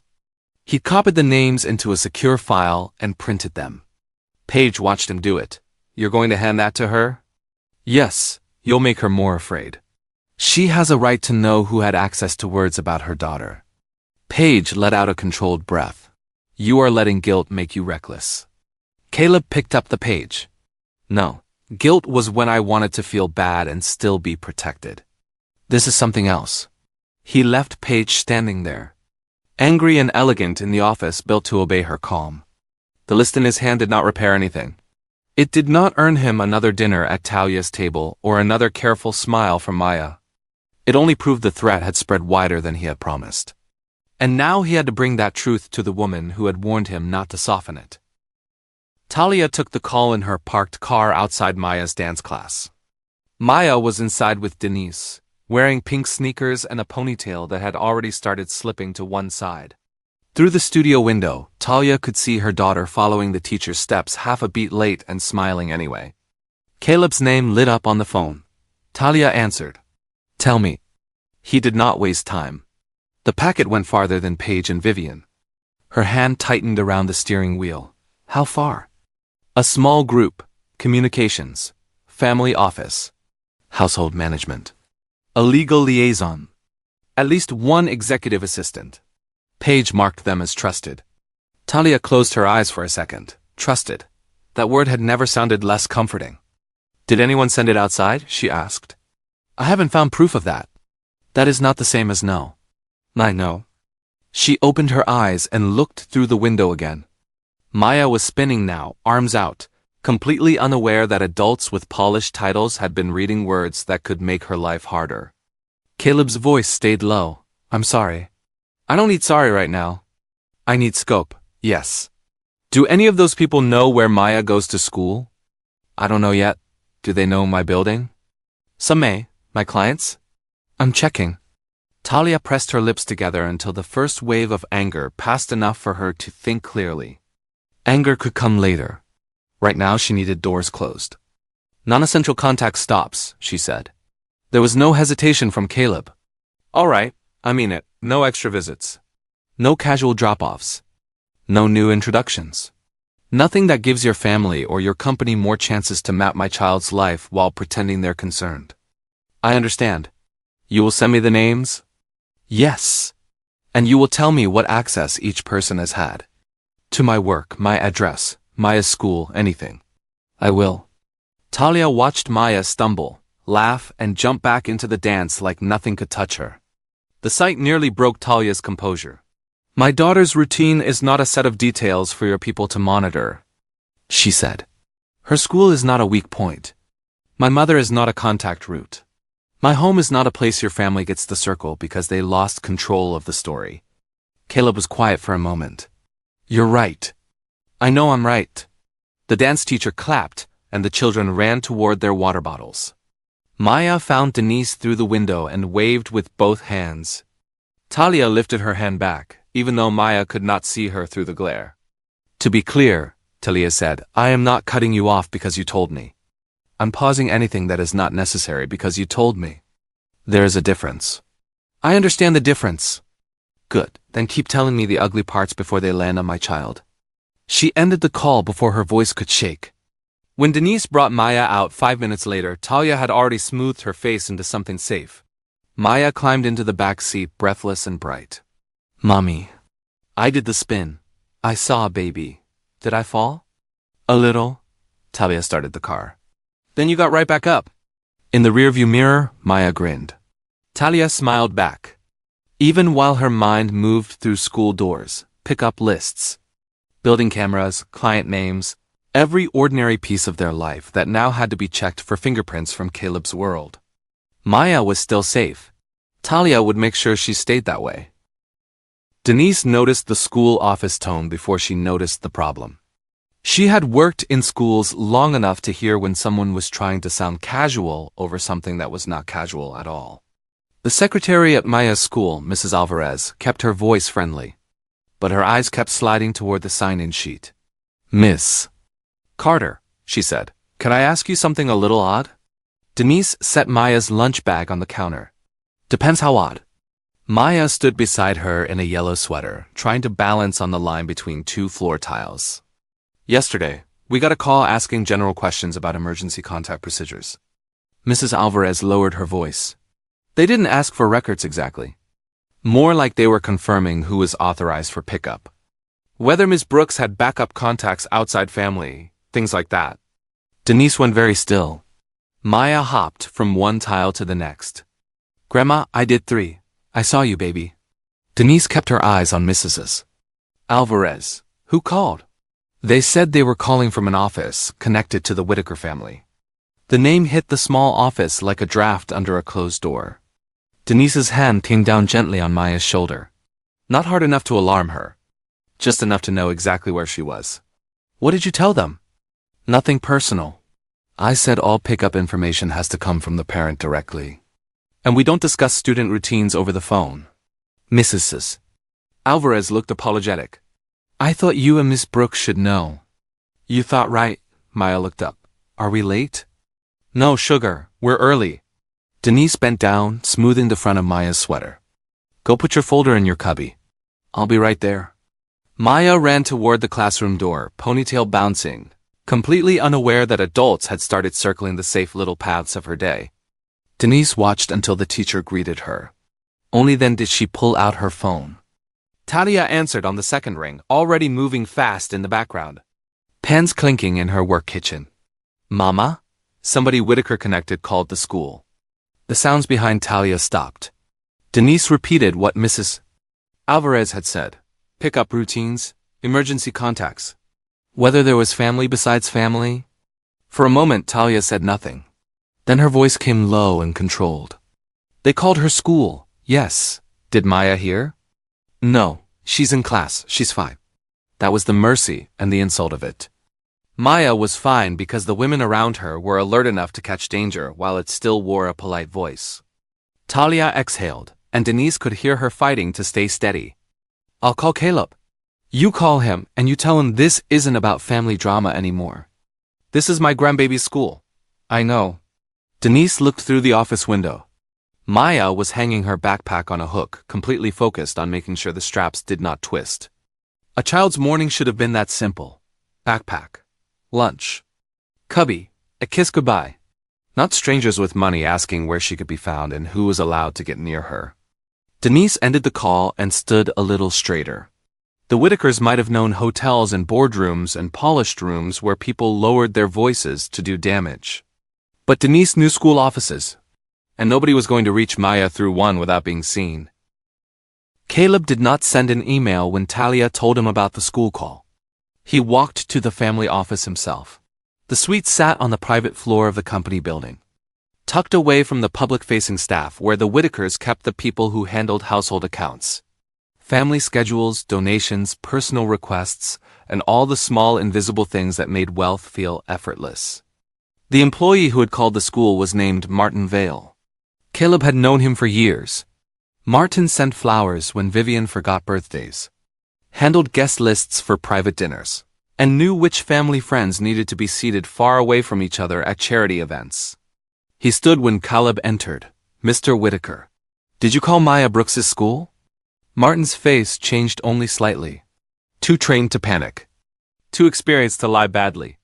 "I made a general inquiry about school protocol. You asked about pickup routines and emergency contacts. I was trying to assess exposure." The word made Caleb's hands close at his sides. "Exposure," he repeated. Martin cleared his throat.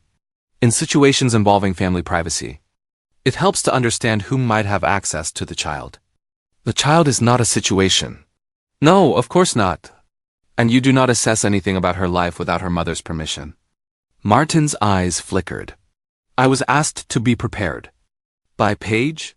He hesitated. That wasn't a hard question. Caleb said. Yes. Miss Whitaker asked for general background. Nothing invasive. Caleb thought of Talia hearing that someone had called Maya's school. He thought of Denise standing at the office counter, one hand on Maya's shoulder. He thought of Maya balancing on floor tiles, untouched only because the people who loved her were faster than the people managing her. You are removed from anything involving Talia Brooks or Maya. Caleb said. Martin blinked. Sir? You will not call their school. You will not call their building. You will not contact anyone connected to them. You will not search for information about them, request information, or prepare background notes. If anyone asks you to, you send them to me. That may create difficulty with Mrs. Whitaker and Paige. I'm aware. As if summoned by her name. Paige appeared at the doorway. Caleb, what are you doing? Closing a channel you opened. Her gaze shifted to Martin. Then back. Martin has served this family for almost 20 years. And yesterday he called a 5-year-old school because he wanted background. Paige's voice sharpened.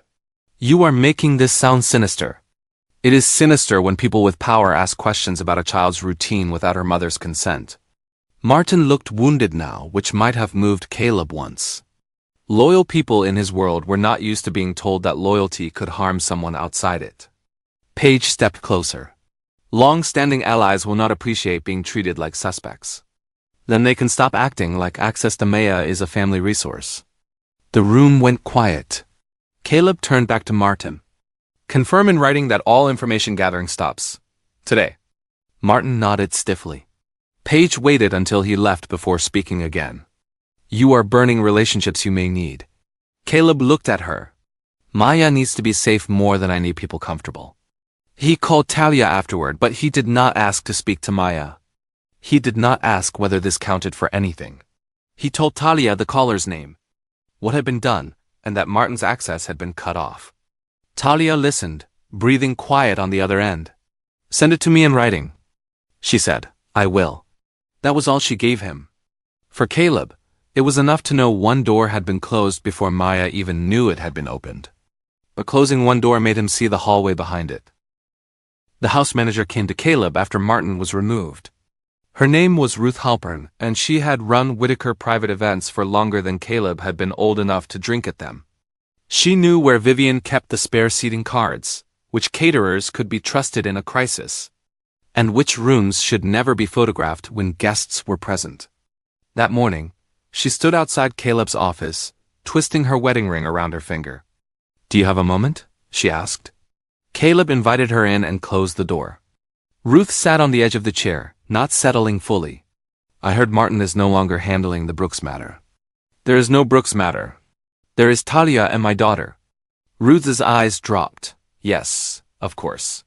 Caleb waited. She folded her hands. I don't want to be blamed for something I was not in charge of. That sentence told him she knew something. What happened? Ruth swallowed. Years ago, there was a charity kitchen event at the old Brookline property. A food outreach fundraiser. You were there for donors, Mrs. Whitaker hosted part of it. Caleb remembered flashes. White tablecloths. Speeches. Photographs with men who praised community work while barely looking at the people who did the work. Ruth kept speaking. Someone saw Talia Brooks near the service entrance. She had a baby with her.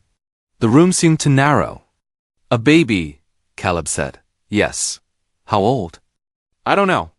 Very small, wrapped up. Maybe a few months. Maya. Caleb's chest tightened so sharply he had to place one hand on the edge of his desk. Was I told? Ruth's face tightened with distress. No. Was my mother told? We were told not to trouble you or Mrs. Whitaker with rumors during the event. By whom? Ruth hesitated. I don't remember exactly. Ruth. Her eyes lifted. What now? There were instructions through the household office. The message was that mess. Brooks had been emotional in the past and that any appearance should be handled quietly. Handled quietly. Caleb turned away for a moment because the room was too polished for the anger moving through him. Talia with an infant near a service entrance. Staff deciding whether her baby mattered enough to interrupt the flow of donors and speeches. His daughter close enough to the family house to breathe the same air. And still kept outside as a rumor. Ruth spoke quickly. I never saw the child myself. I only heard after. People talk in kitchens, Mr. Whitaker. I thought it had been addressed. Addressed how? She had no answer. Of course she didn't. Addressed meant someone else had made it disappear. Ruth clasped her hands tighter. We were loyal to your mother, to the family. You have to understand. People were always trying to get close to the Whitakers. Talia wasn't trying to get close to the Whitakers. She was trying to reach me. Ruth flinched. Caleb's voice lowered. And the baby was Maya. The name settled between them.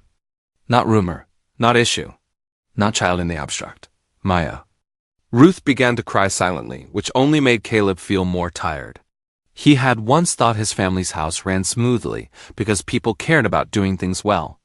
Now he understood another part of it. It ran smoothly because people knew what not to see. Caleb told Talia about Ruth in the park across from Maya's school. Talia had chosen the place because Maya could play within sight while Denise sat on a bench close enough to hear if anyone got loud. It was late afternoon and the playground was full of ordinary noise. Sneakers on mulch, children calling for turns. A little boy crying because his granola bar had broken in half. Maya climbed the small steps to the slide, then looked back to make sure Talia was watching. Talia lifted a hand. I see you. Only after Maya slid down and ran toward Denise did Talia turn to Caleb. You said someone remembered seeing me. Yes. He told her what Ruth had said. The charity kitchen event, the service entrance, the baby. The instruction not to trouble anyone with rumors. Talia stared past him for a long moment. Then she gave a small nod. Not because she was calm, but because the memory had arrived fully formed. She was 3 months old, Talia said. Caleb stopped breathing for a second. Maya? Yes, she had reflux then, so I had burp cloths in every bag I owned. I remember because she spit up on my blouse in the car. And I almost turned around. I should have. Talia. Don't. He went silent. She watched Maya accept a leaf from another child, like it was a gift of great importance. I heard about the event from someone who used to work prep at the hotel kitchen. I thought if I could hand one final note to someone who had to look Caleb Whitaker in the face that day, maybe it would get through. Her mouth twisted slightly. I was tired. I was still nursing. My hair was half done. I had a baby carrier, a diaper bag, and this stupid envelope I had rewritten 4 times because I kept trying not to sound desperate. Caleb felt each detail like a weight laid carefully in his hands. I got near the service entrance, she said. Not the front. I knew better than that by then. A woman from the house staff recognized me. She smiled like she felt sorry for me and told me it wasn't a good time. Talia's eyes shone, but she did not let the tears fall. I told her I only needed to leave a note. She said Mr. Whitaker was occupied with guests. I said it was important. She lowered her voice and said, Sweetheart, this isn't the place. Like I was making a scene. Like I had brought my baby there to embarrass myself. Maya ran to the bench to show Denise the leaf. Denise admired it with the seriousness of a museum curator. Talia watched them. Maya started fussing. People were coming in and out. I could feel them looking, not staring exactly. Just noticing enough to make me feel like I had dirt on my shoes. Caleb's face was pale. I was there. Yes. I was inside. Yes. She finally looked at him. And I left. I sat in my car and cried so hard Maya started crying too. Then I drove home and told myself I was done handing my dignity to people who already knew what they thought I was. Caleb had no defense left in him. Not even the reflexive kind. I'm sorry, he said. I know. The words did not forgive him. They simply acknowledged that apology had finally learned where to stand. Maya called out, Mommy, look at my leaf hat. She had balanced the leaf on her head with Denise's help. Smiling proudly under the late sun. Talia's whole face softened for her daughter. Beautiful baby. Caleb looked at Maya and imagined her at 3 months old. Close enough to him to be turned away. Talia had carried the memory alone for years. Now he had to carry what it proved. The date Talia gave him led Caleb to a storage room no one had bothered to make elegant. Metal shelves lined the walls. Boxes of event folders sat under labels written in black marker. Charity dinners, donor luncheons, kitchen outreach. Brookline property. The company receptionist assigned to help him was named Nora, and she kept smoothing the front of her cardigan as if wrinkles were the worst thing that might be exposed that day. Beside her stood a household aide, Peter, older now than Caleb remembered, with thinning hair and the guarded look of someone who had spent years knowing which questions not to answer. Caleb opened the folder for the charity kitchen event. At first, it was ordinary: guest lists, vendor schedules, donor seating, notes about photographs and speeches. Then he found Talia's name. Not in the guest list. Not in the staff list. Flagged in the margin of a service entrance note. Talia Brooks appeared near rear delivery area. Possible personal matter. Beside it, in different handwriting, someone had written, "Keep Caleb Whitaker focused on donors." Caleb's fingers tightened on the page. Nora looked away. "Who wrote this?" he asked. Peter cleared his throat. "That looks like household notation." "Yours?" "No. Maybe Ruth's. Maybe from the event lead." "And this?" Caleb tapped the line about keeping him focused. Nora's voice came quietly. "That looks like mine." Caleb looked at her. She swallowed. "I was at the reception desk that day, coordinating donor arrivals. There was a message that someone from the service entrance had asked whether you could be notified. The instruction came back that you were not to be pulled away." "Who sent the instruction back?" "I don't know. It came through the household channel." Peter shifted. "At events like that, instructions moved fast. Mrs. Whitaker's people, Paige's people, company staff. We didn't always know who originated what. That was convenient." Caleb said. Neither of them answered. He read the note again. Possible personal matter. Keep Caleb Whitaker focused on donors. A 3-month-old baby had been outside the building. Talia had been tired, humiliated, and trying one last time. Inside, Caleb had smiled for photographs with men holding champagne and praising the Whitaker commitment to community kitchens. The word community nearly made him sick. Nora began to speak. Then stopped. "Say it," Caleb said. "I remember people saying it was better not to create a scene. That if Miss Brooks had something real, she could use proper channels. Proper channels had already failed her." Nora's eyes filled. "I didn't know that." "No, you didn't ask." The room went still. Caleb made copies of the notes. The service entrance log, the margin flag, the handwritten instruction. Each page was small on its own, almost boring if a person did not know what it meant. Together, they showed something larger. The office knew how to keep him smiling for donors. The household knew how to move Talia away from a door. Nobody had needed to say the whole cruel thing out loud. They had all understood the shape of it. Protect the event. Protect the family. Protect Caleb from disruption. Not protect the baby. Never protect the baby. Caleb stood in his mother's office with the copied event notes in his hand and the taste of anger still sharp in his mouth. Vivian was calm in the way she got when she expected the room to bend around her. Paige looked impatient, like she had already decided this was a bad mood that would pass if they gave it enough time. "It's not that simple," Vivian said.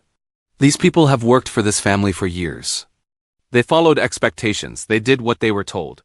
If you start naming names, you hurt people who were only trying to protect us." Caleb stared at her. "Protect us from what?" "From scandal," Paige said. "From a story getting away from us before we can control it." He let out a short, cold laugh. "You mean before you can bury it?" Paige's face tightened. "That is not fair." "No," Caleb said. "What's not fair is calling this protection when you're really asking me to let Talia and Maya stay erased, so the people who helped do it can keep their jobs and sleep well at night." Vivian folded her hands. "Caleb, listen to me. There are loyal people in this house and this company who followed family expectations because they trusted us. They do not deserve to be thrown into shame because of one difficult private matter."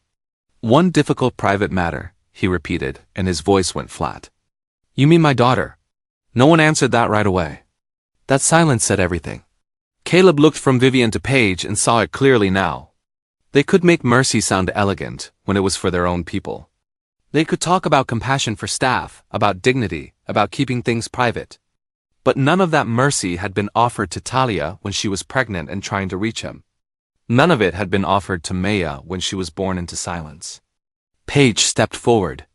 If you keep pushing, you damage everyone. The household, the office. The people who only followed the expectations that were set. Caleb shook his head.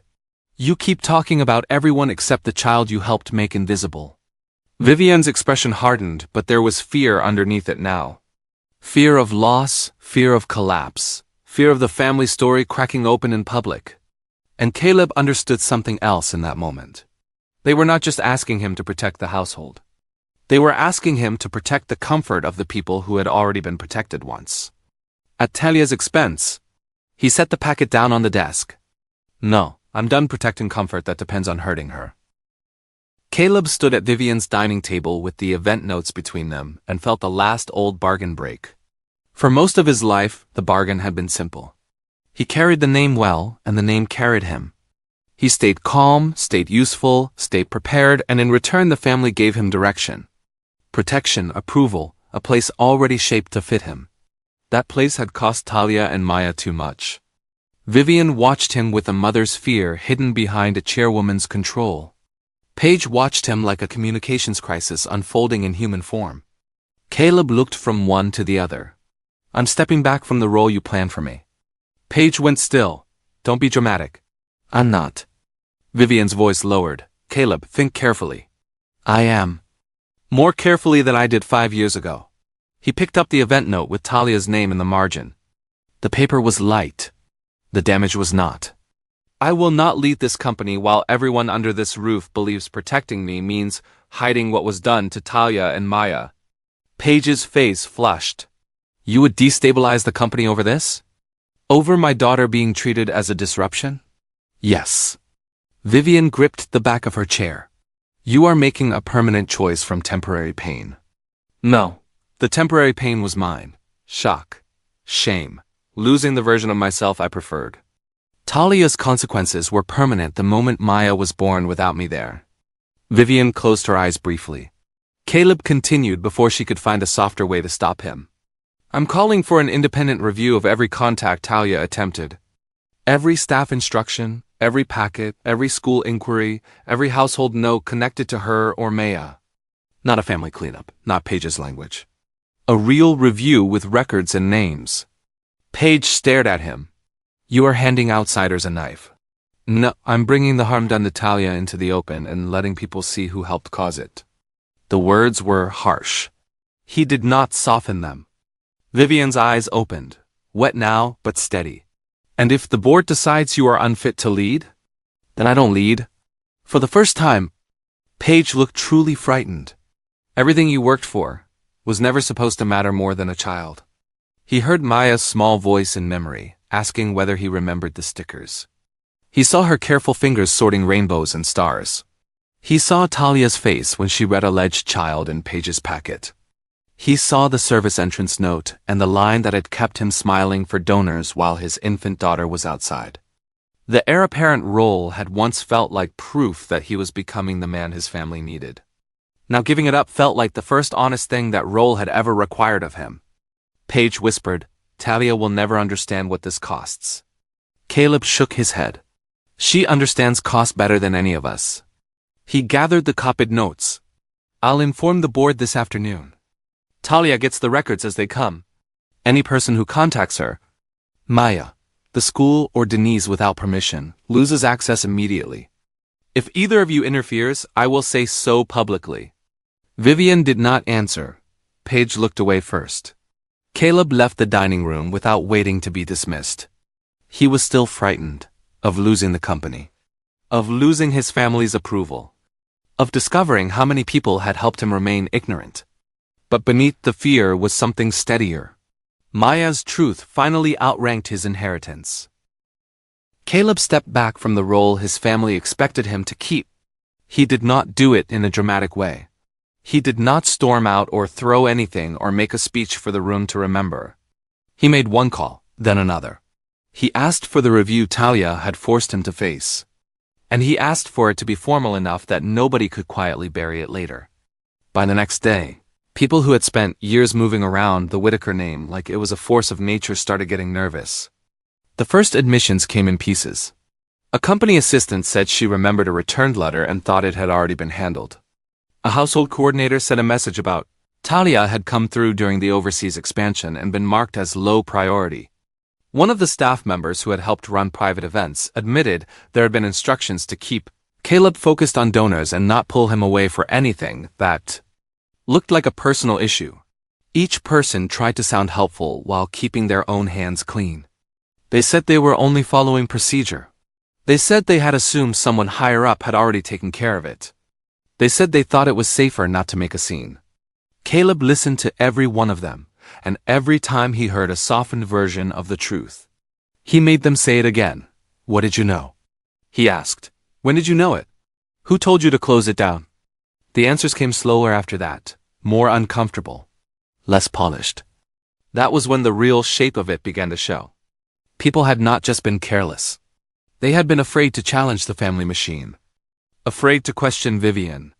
Afraid to interrupt Paige. Afraid to treat Talia like her messages mattered more than keeping the company looking settled and calm.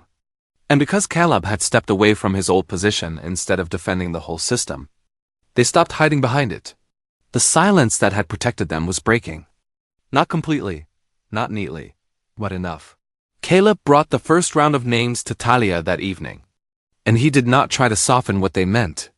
He told her who had seen what, who had handled the messages, who had helped keep the door closed.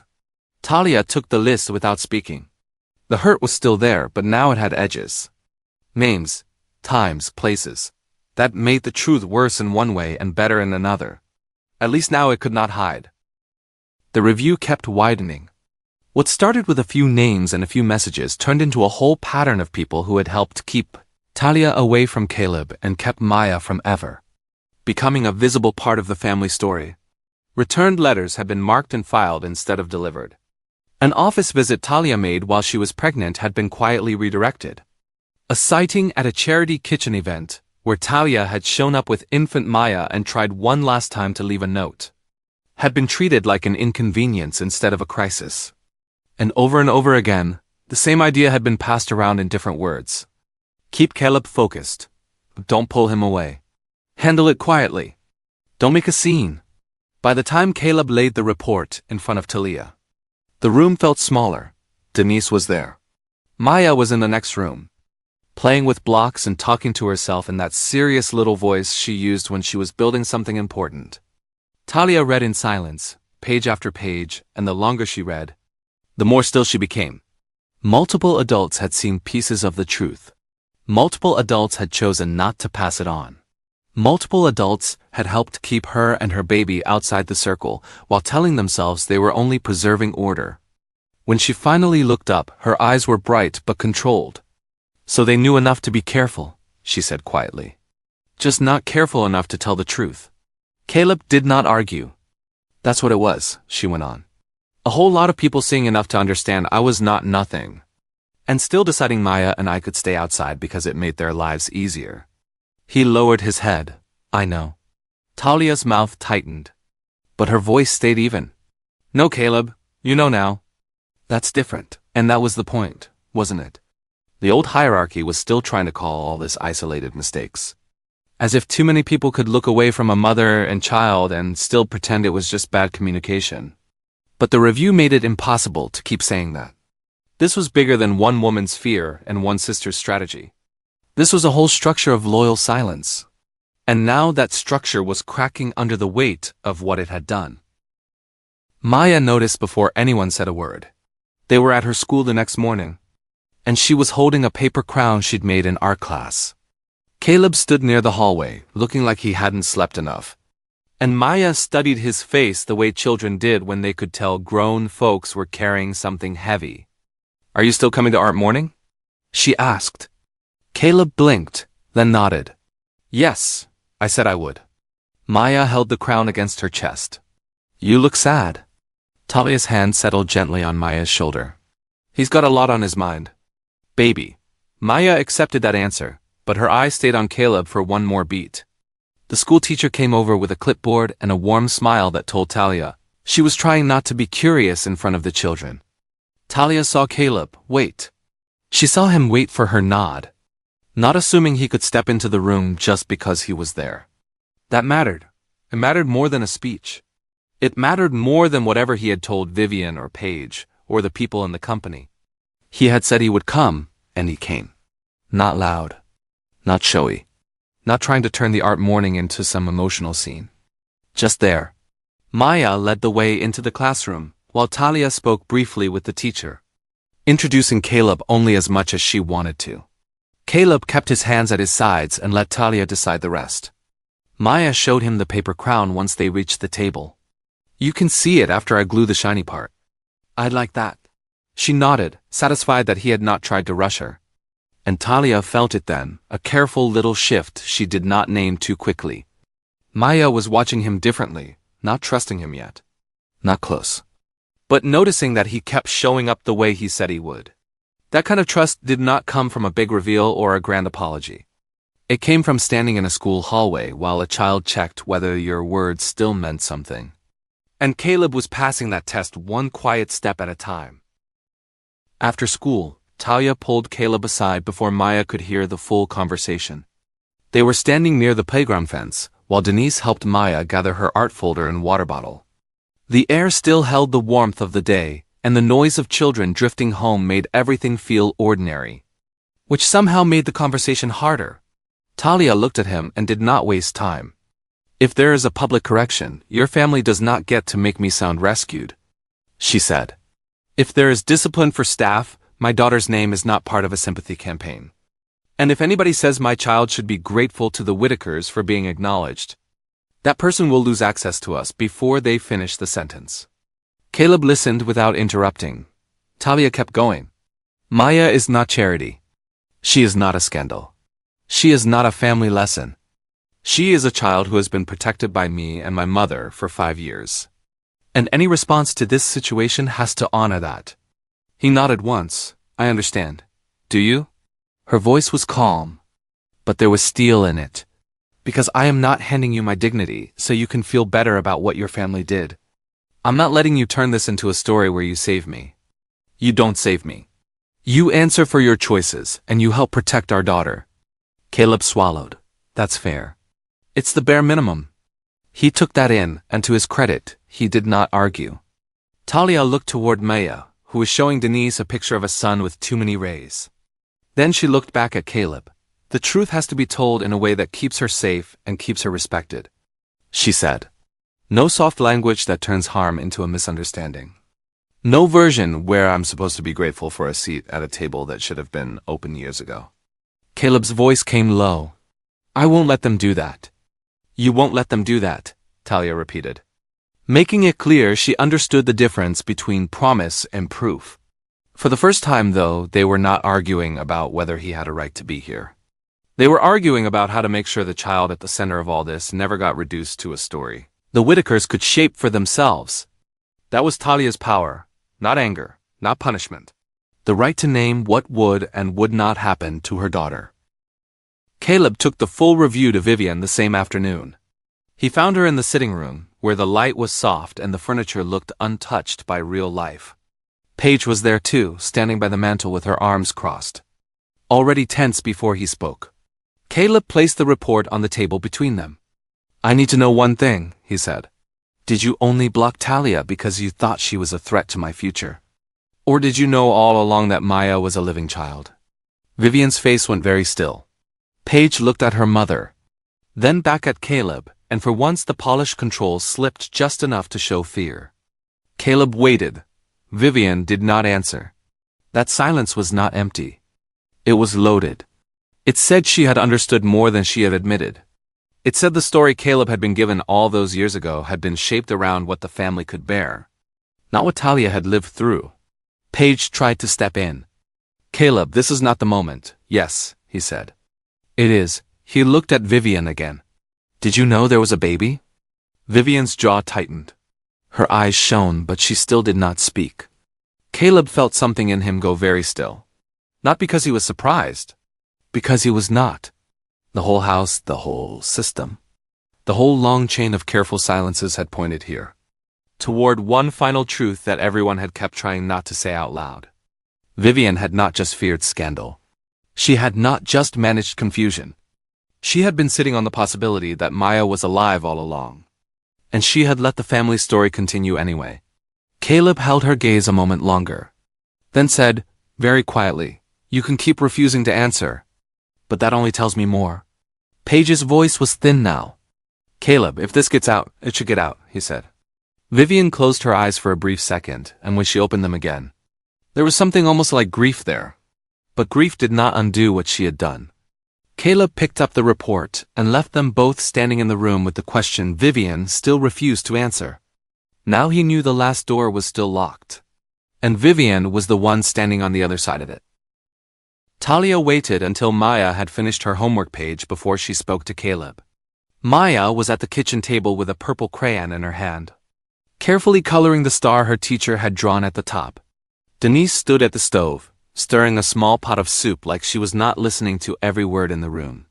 Caleb sat across from Talia, tired in a way money could not hide. He had stepped back from the role his family had trained him for. He had exposed people who had protected him. He had kept showing up at school mornings. Dinner routines, sticker promises, all the small places where Maya measured adults better than any grown person did. Talia saw that. She would not pretend she didn't. "You gave up something real," she said. Caleb looked at her carefully, as if even gratitude might be something he had no right to expect. "I should have done it sooner." "Yes," Talia said. "You should have." He accepted it without flinching. "That mattered too." Maya looked up. "Mommy, is this star supposed to be yellow or can it be purple?" "It can be whatever color you want, baby." Maya nodded, satisfied, and went back to coloring. Talia lowered her voice. "Maya can keep seeing you, limited, protected. Nothing changes about supervision. Nothing changes about my rules. But I'm not going to pretend she hasn't started trusting that you'll come when you say you will." Caleb's eyes shifted toward Maya, then back to Talia. He did not smile too fast. He did not reach for more. "Thank you," he said. "This is not forgiveness." "I know, and it is not us." The words landed between them, quiet but firm.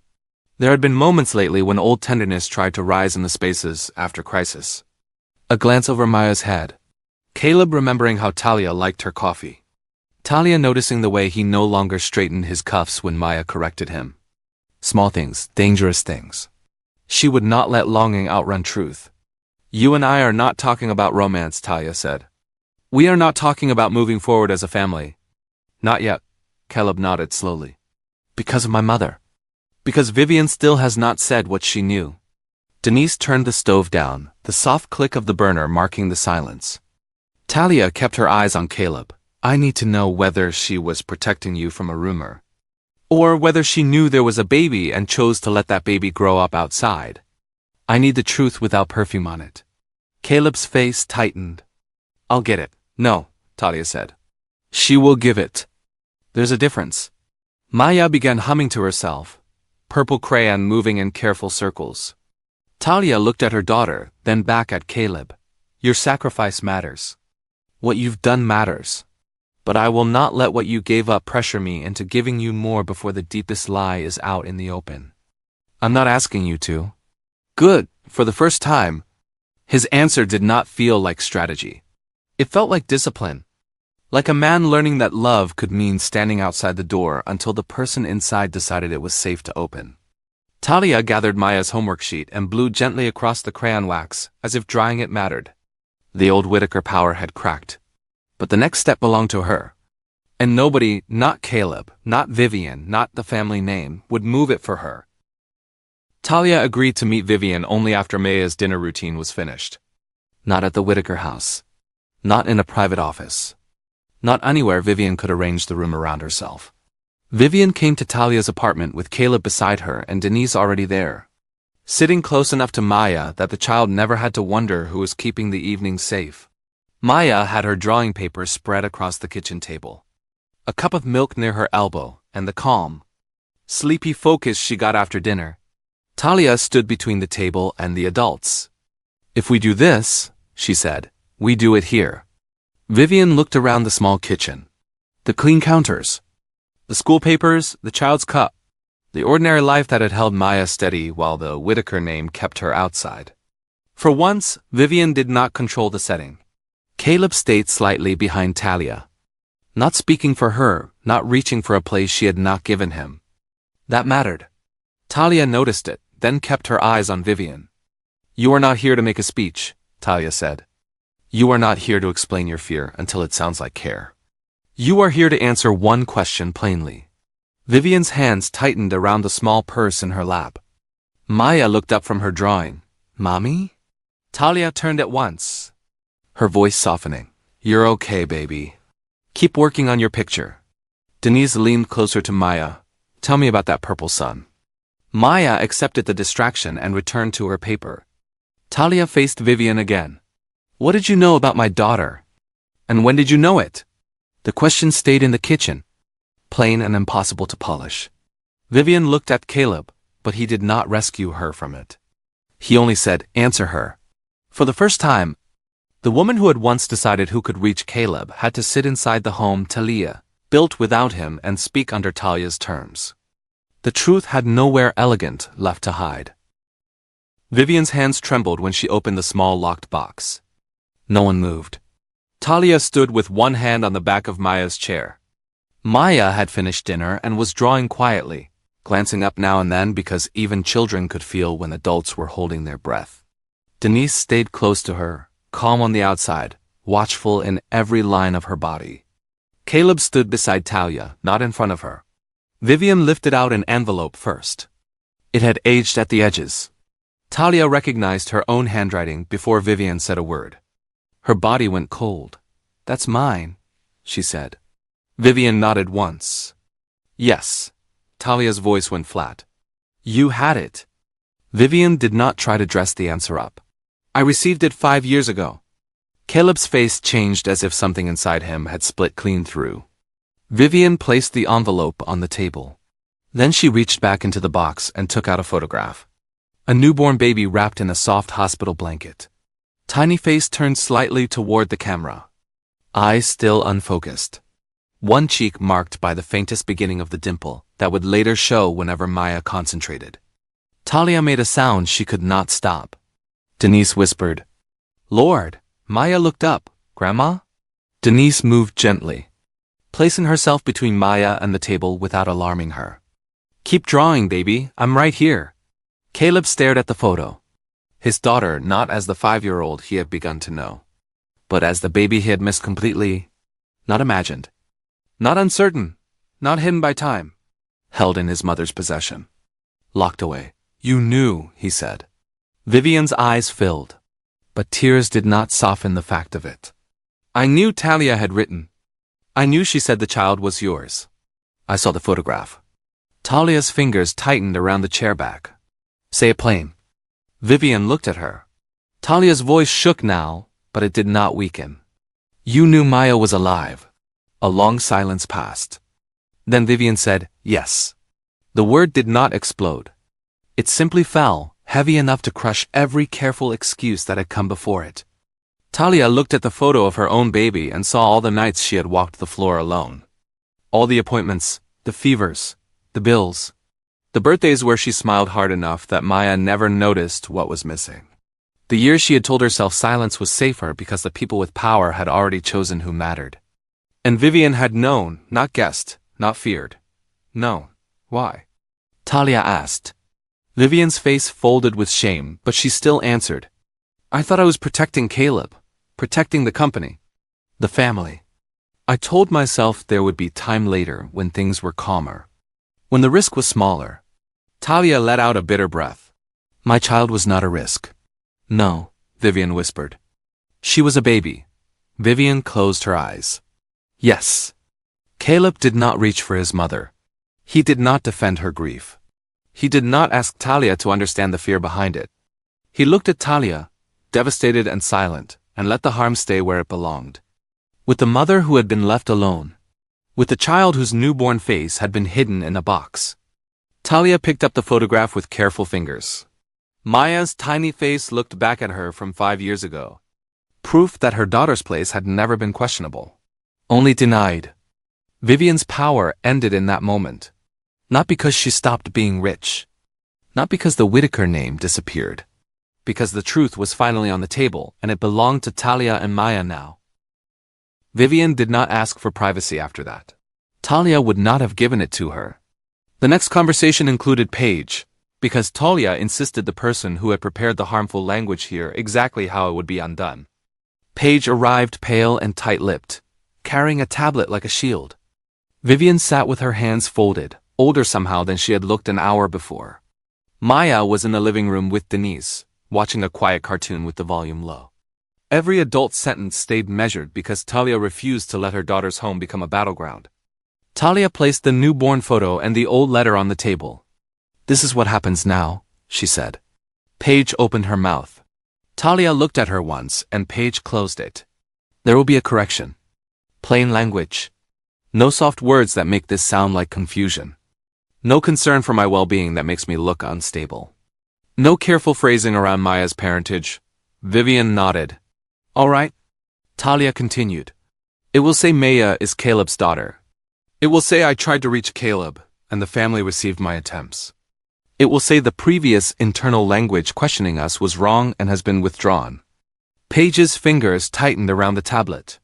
"That kind of statement has consequences." Denise, from the doorway, said, "So did yours." Paige looked away.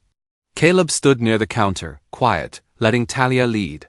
He had once been trained to manage rooms like this. Now he was learning to serve the truth in them. Vivian looked at Talia. "You can review every word before it is released."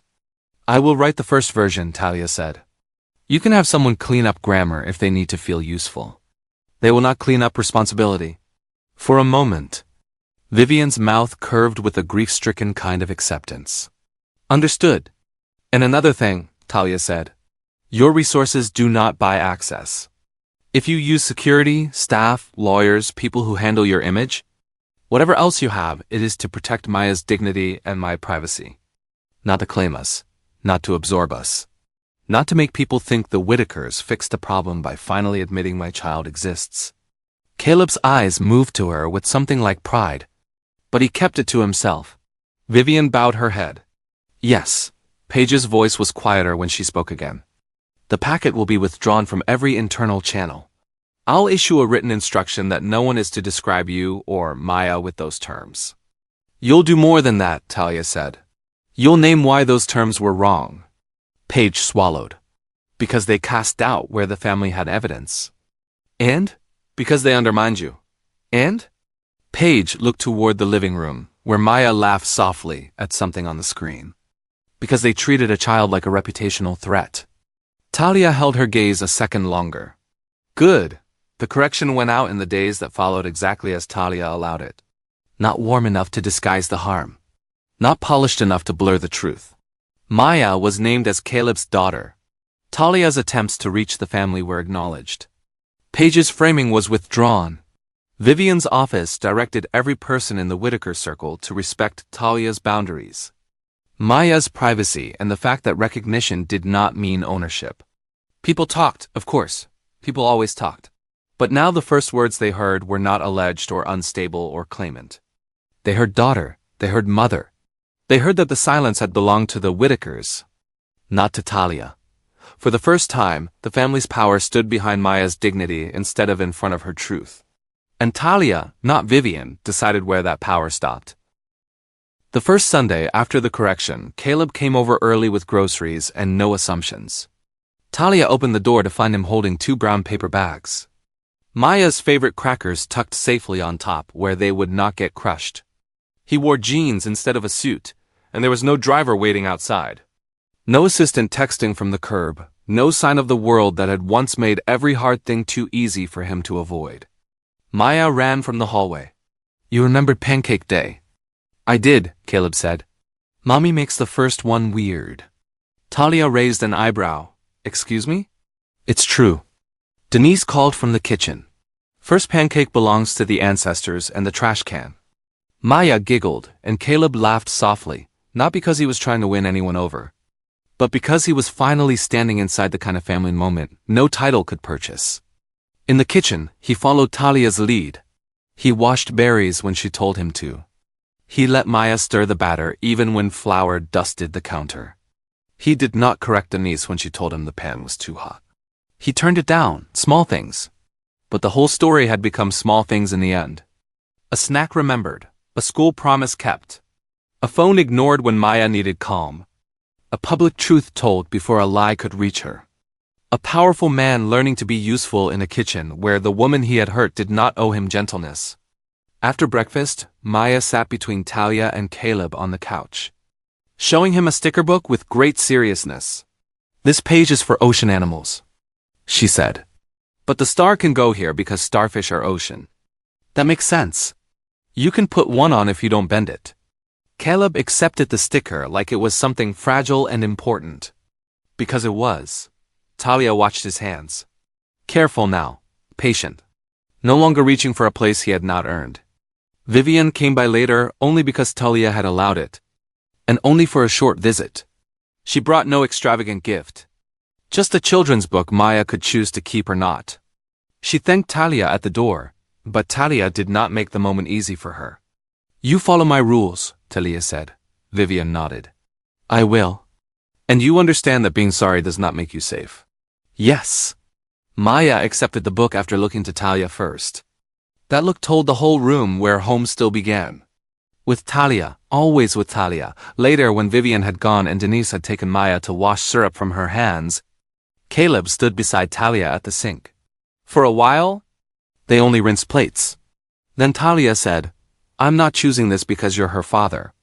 Caleb turned the water off. "I know. I'm not choosing it because your mother confessed. Or because people know now.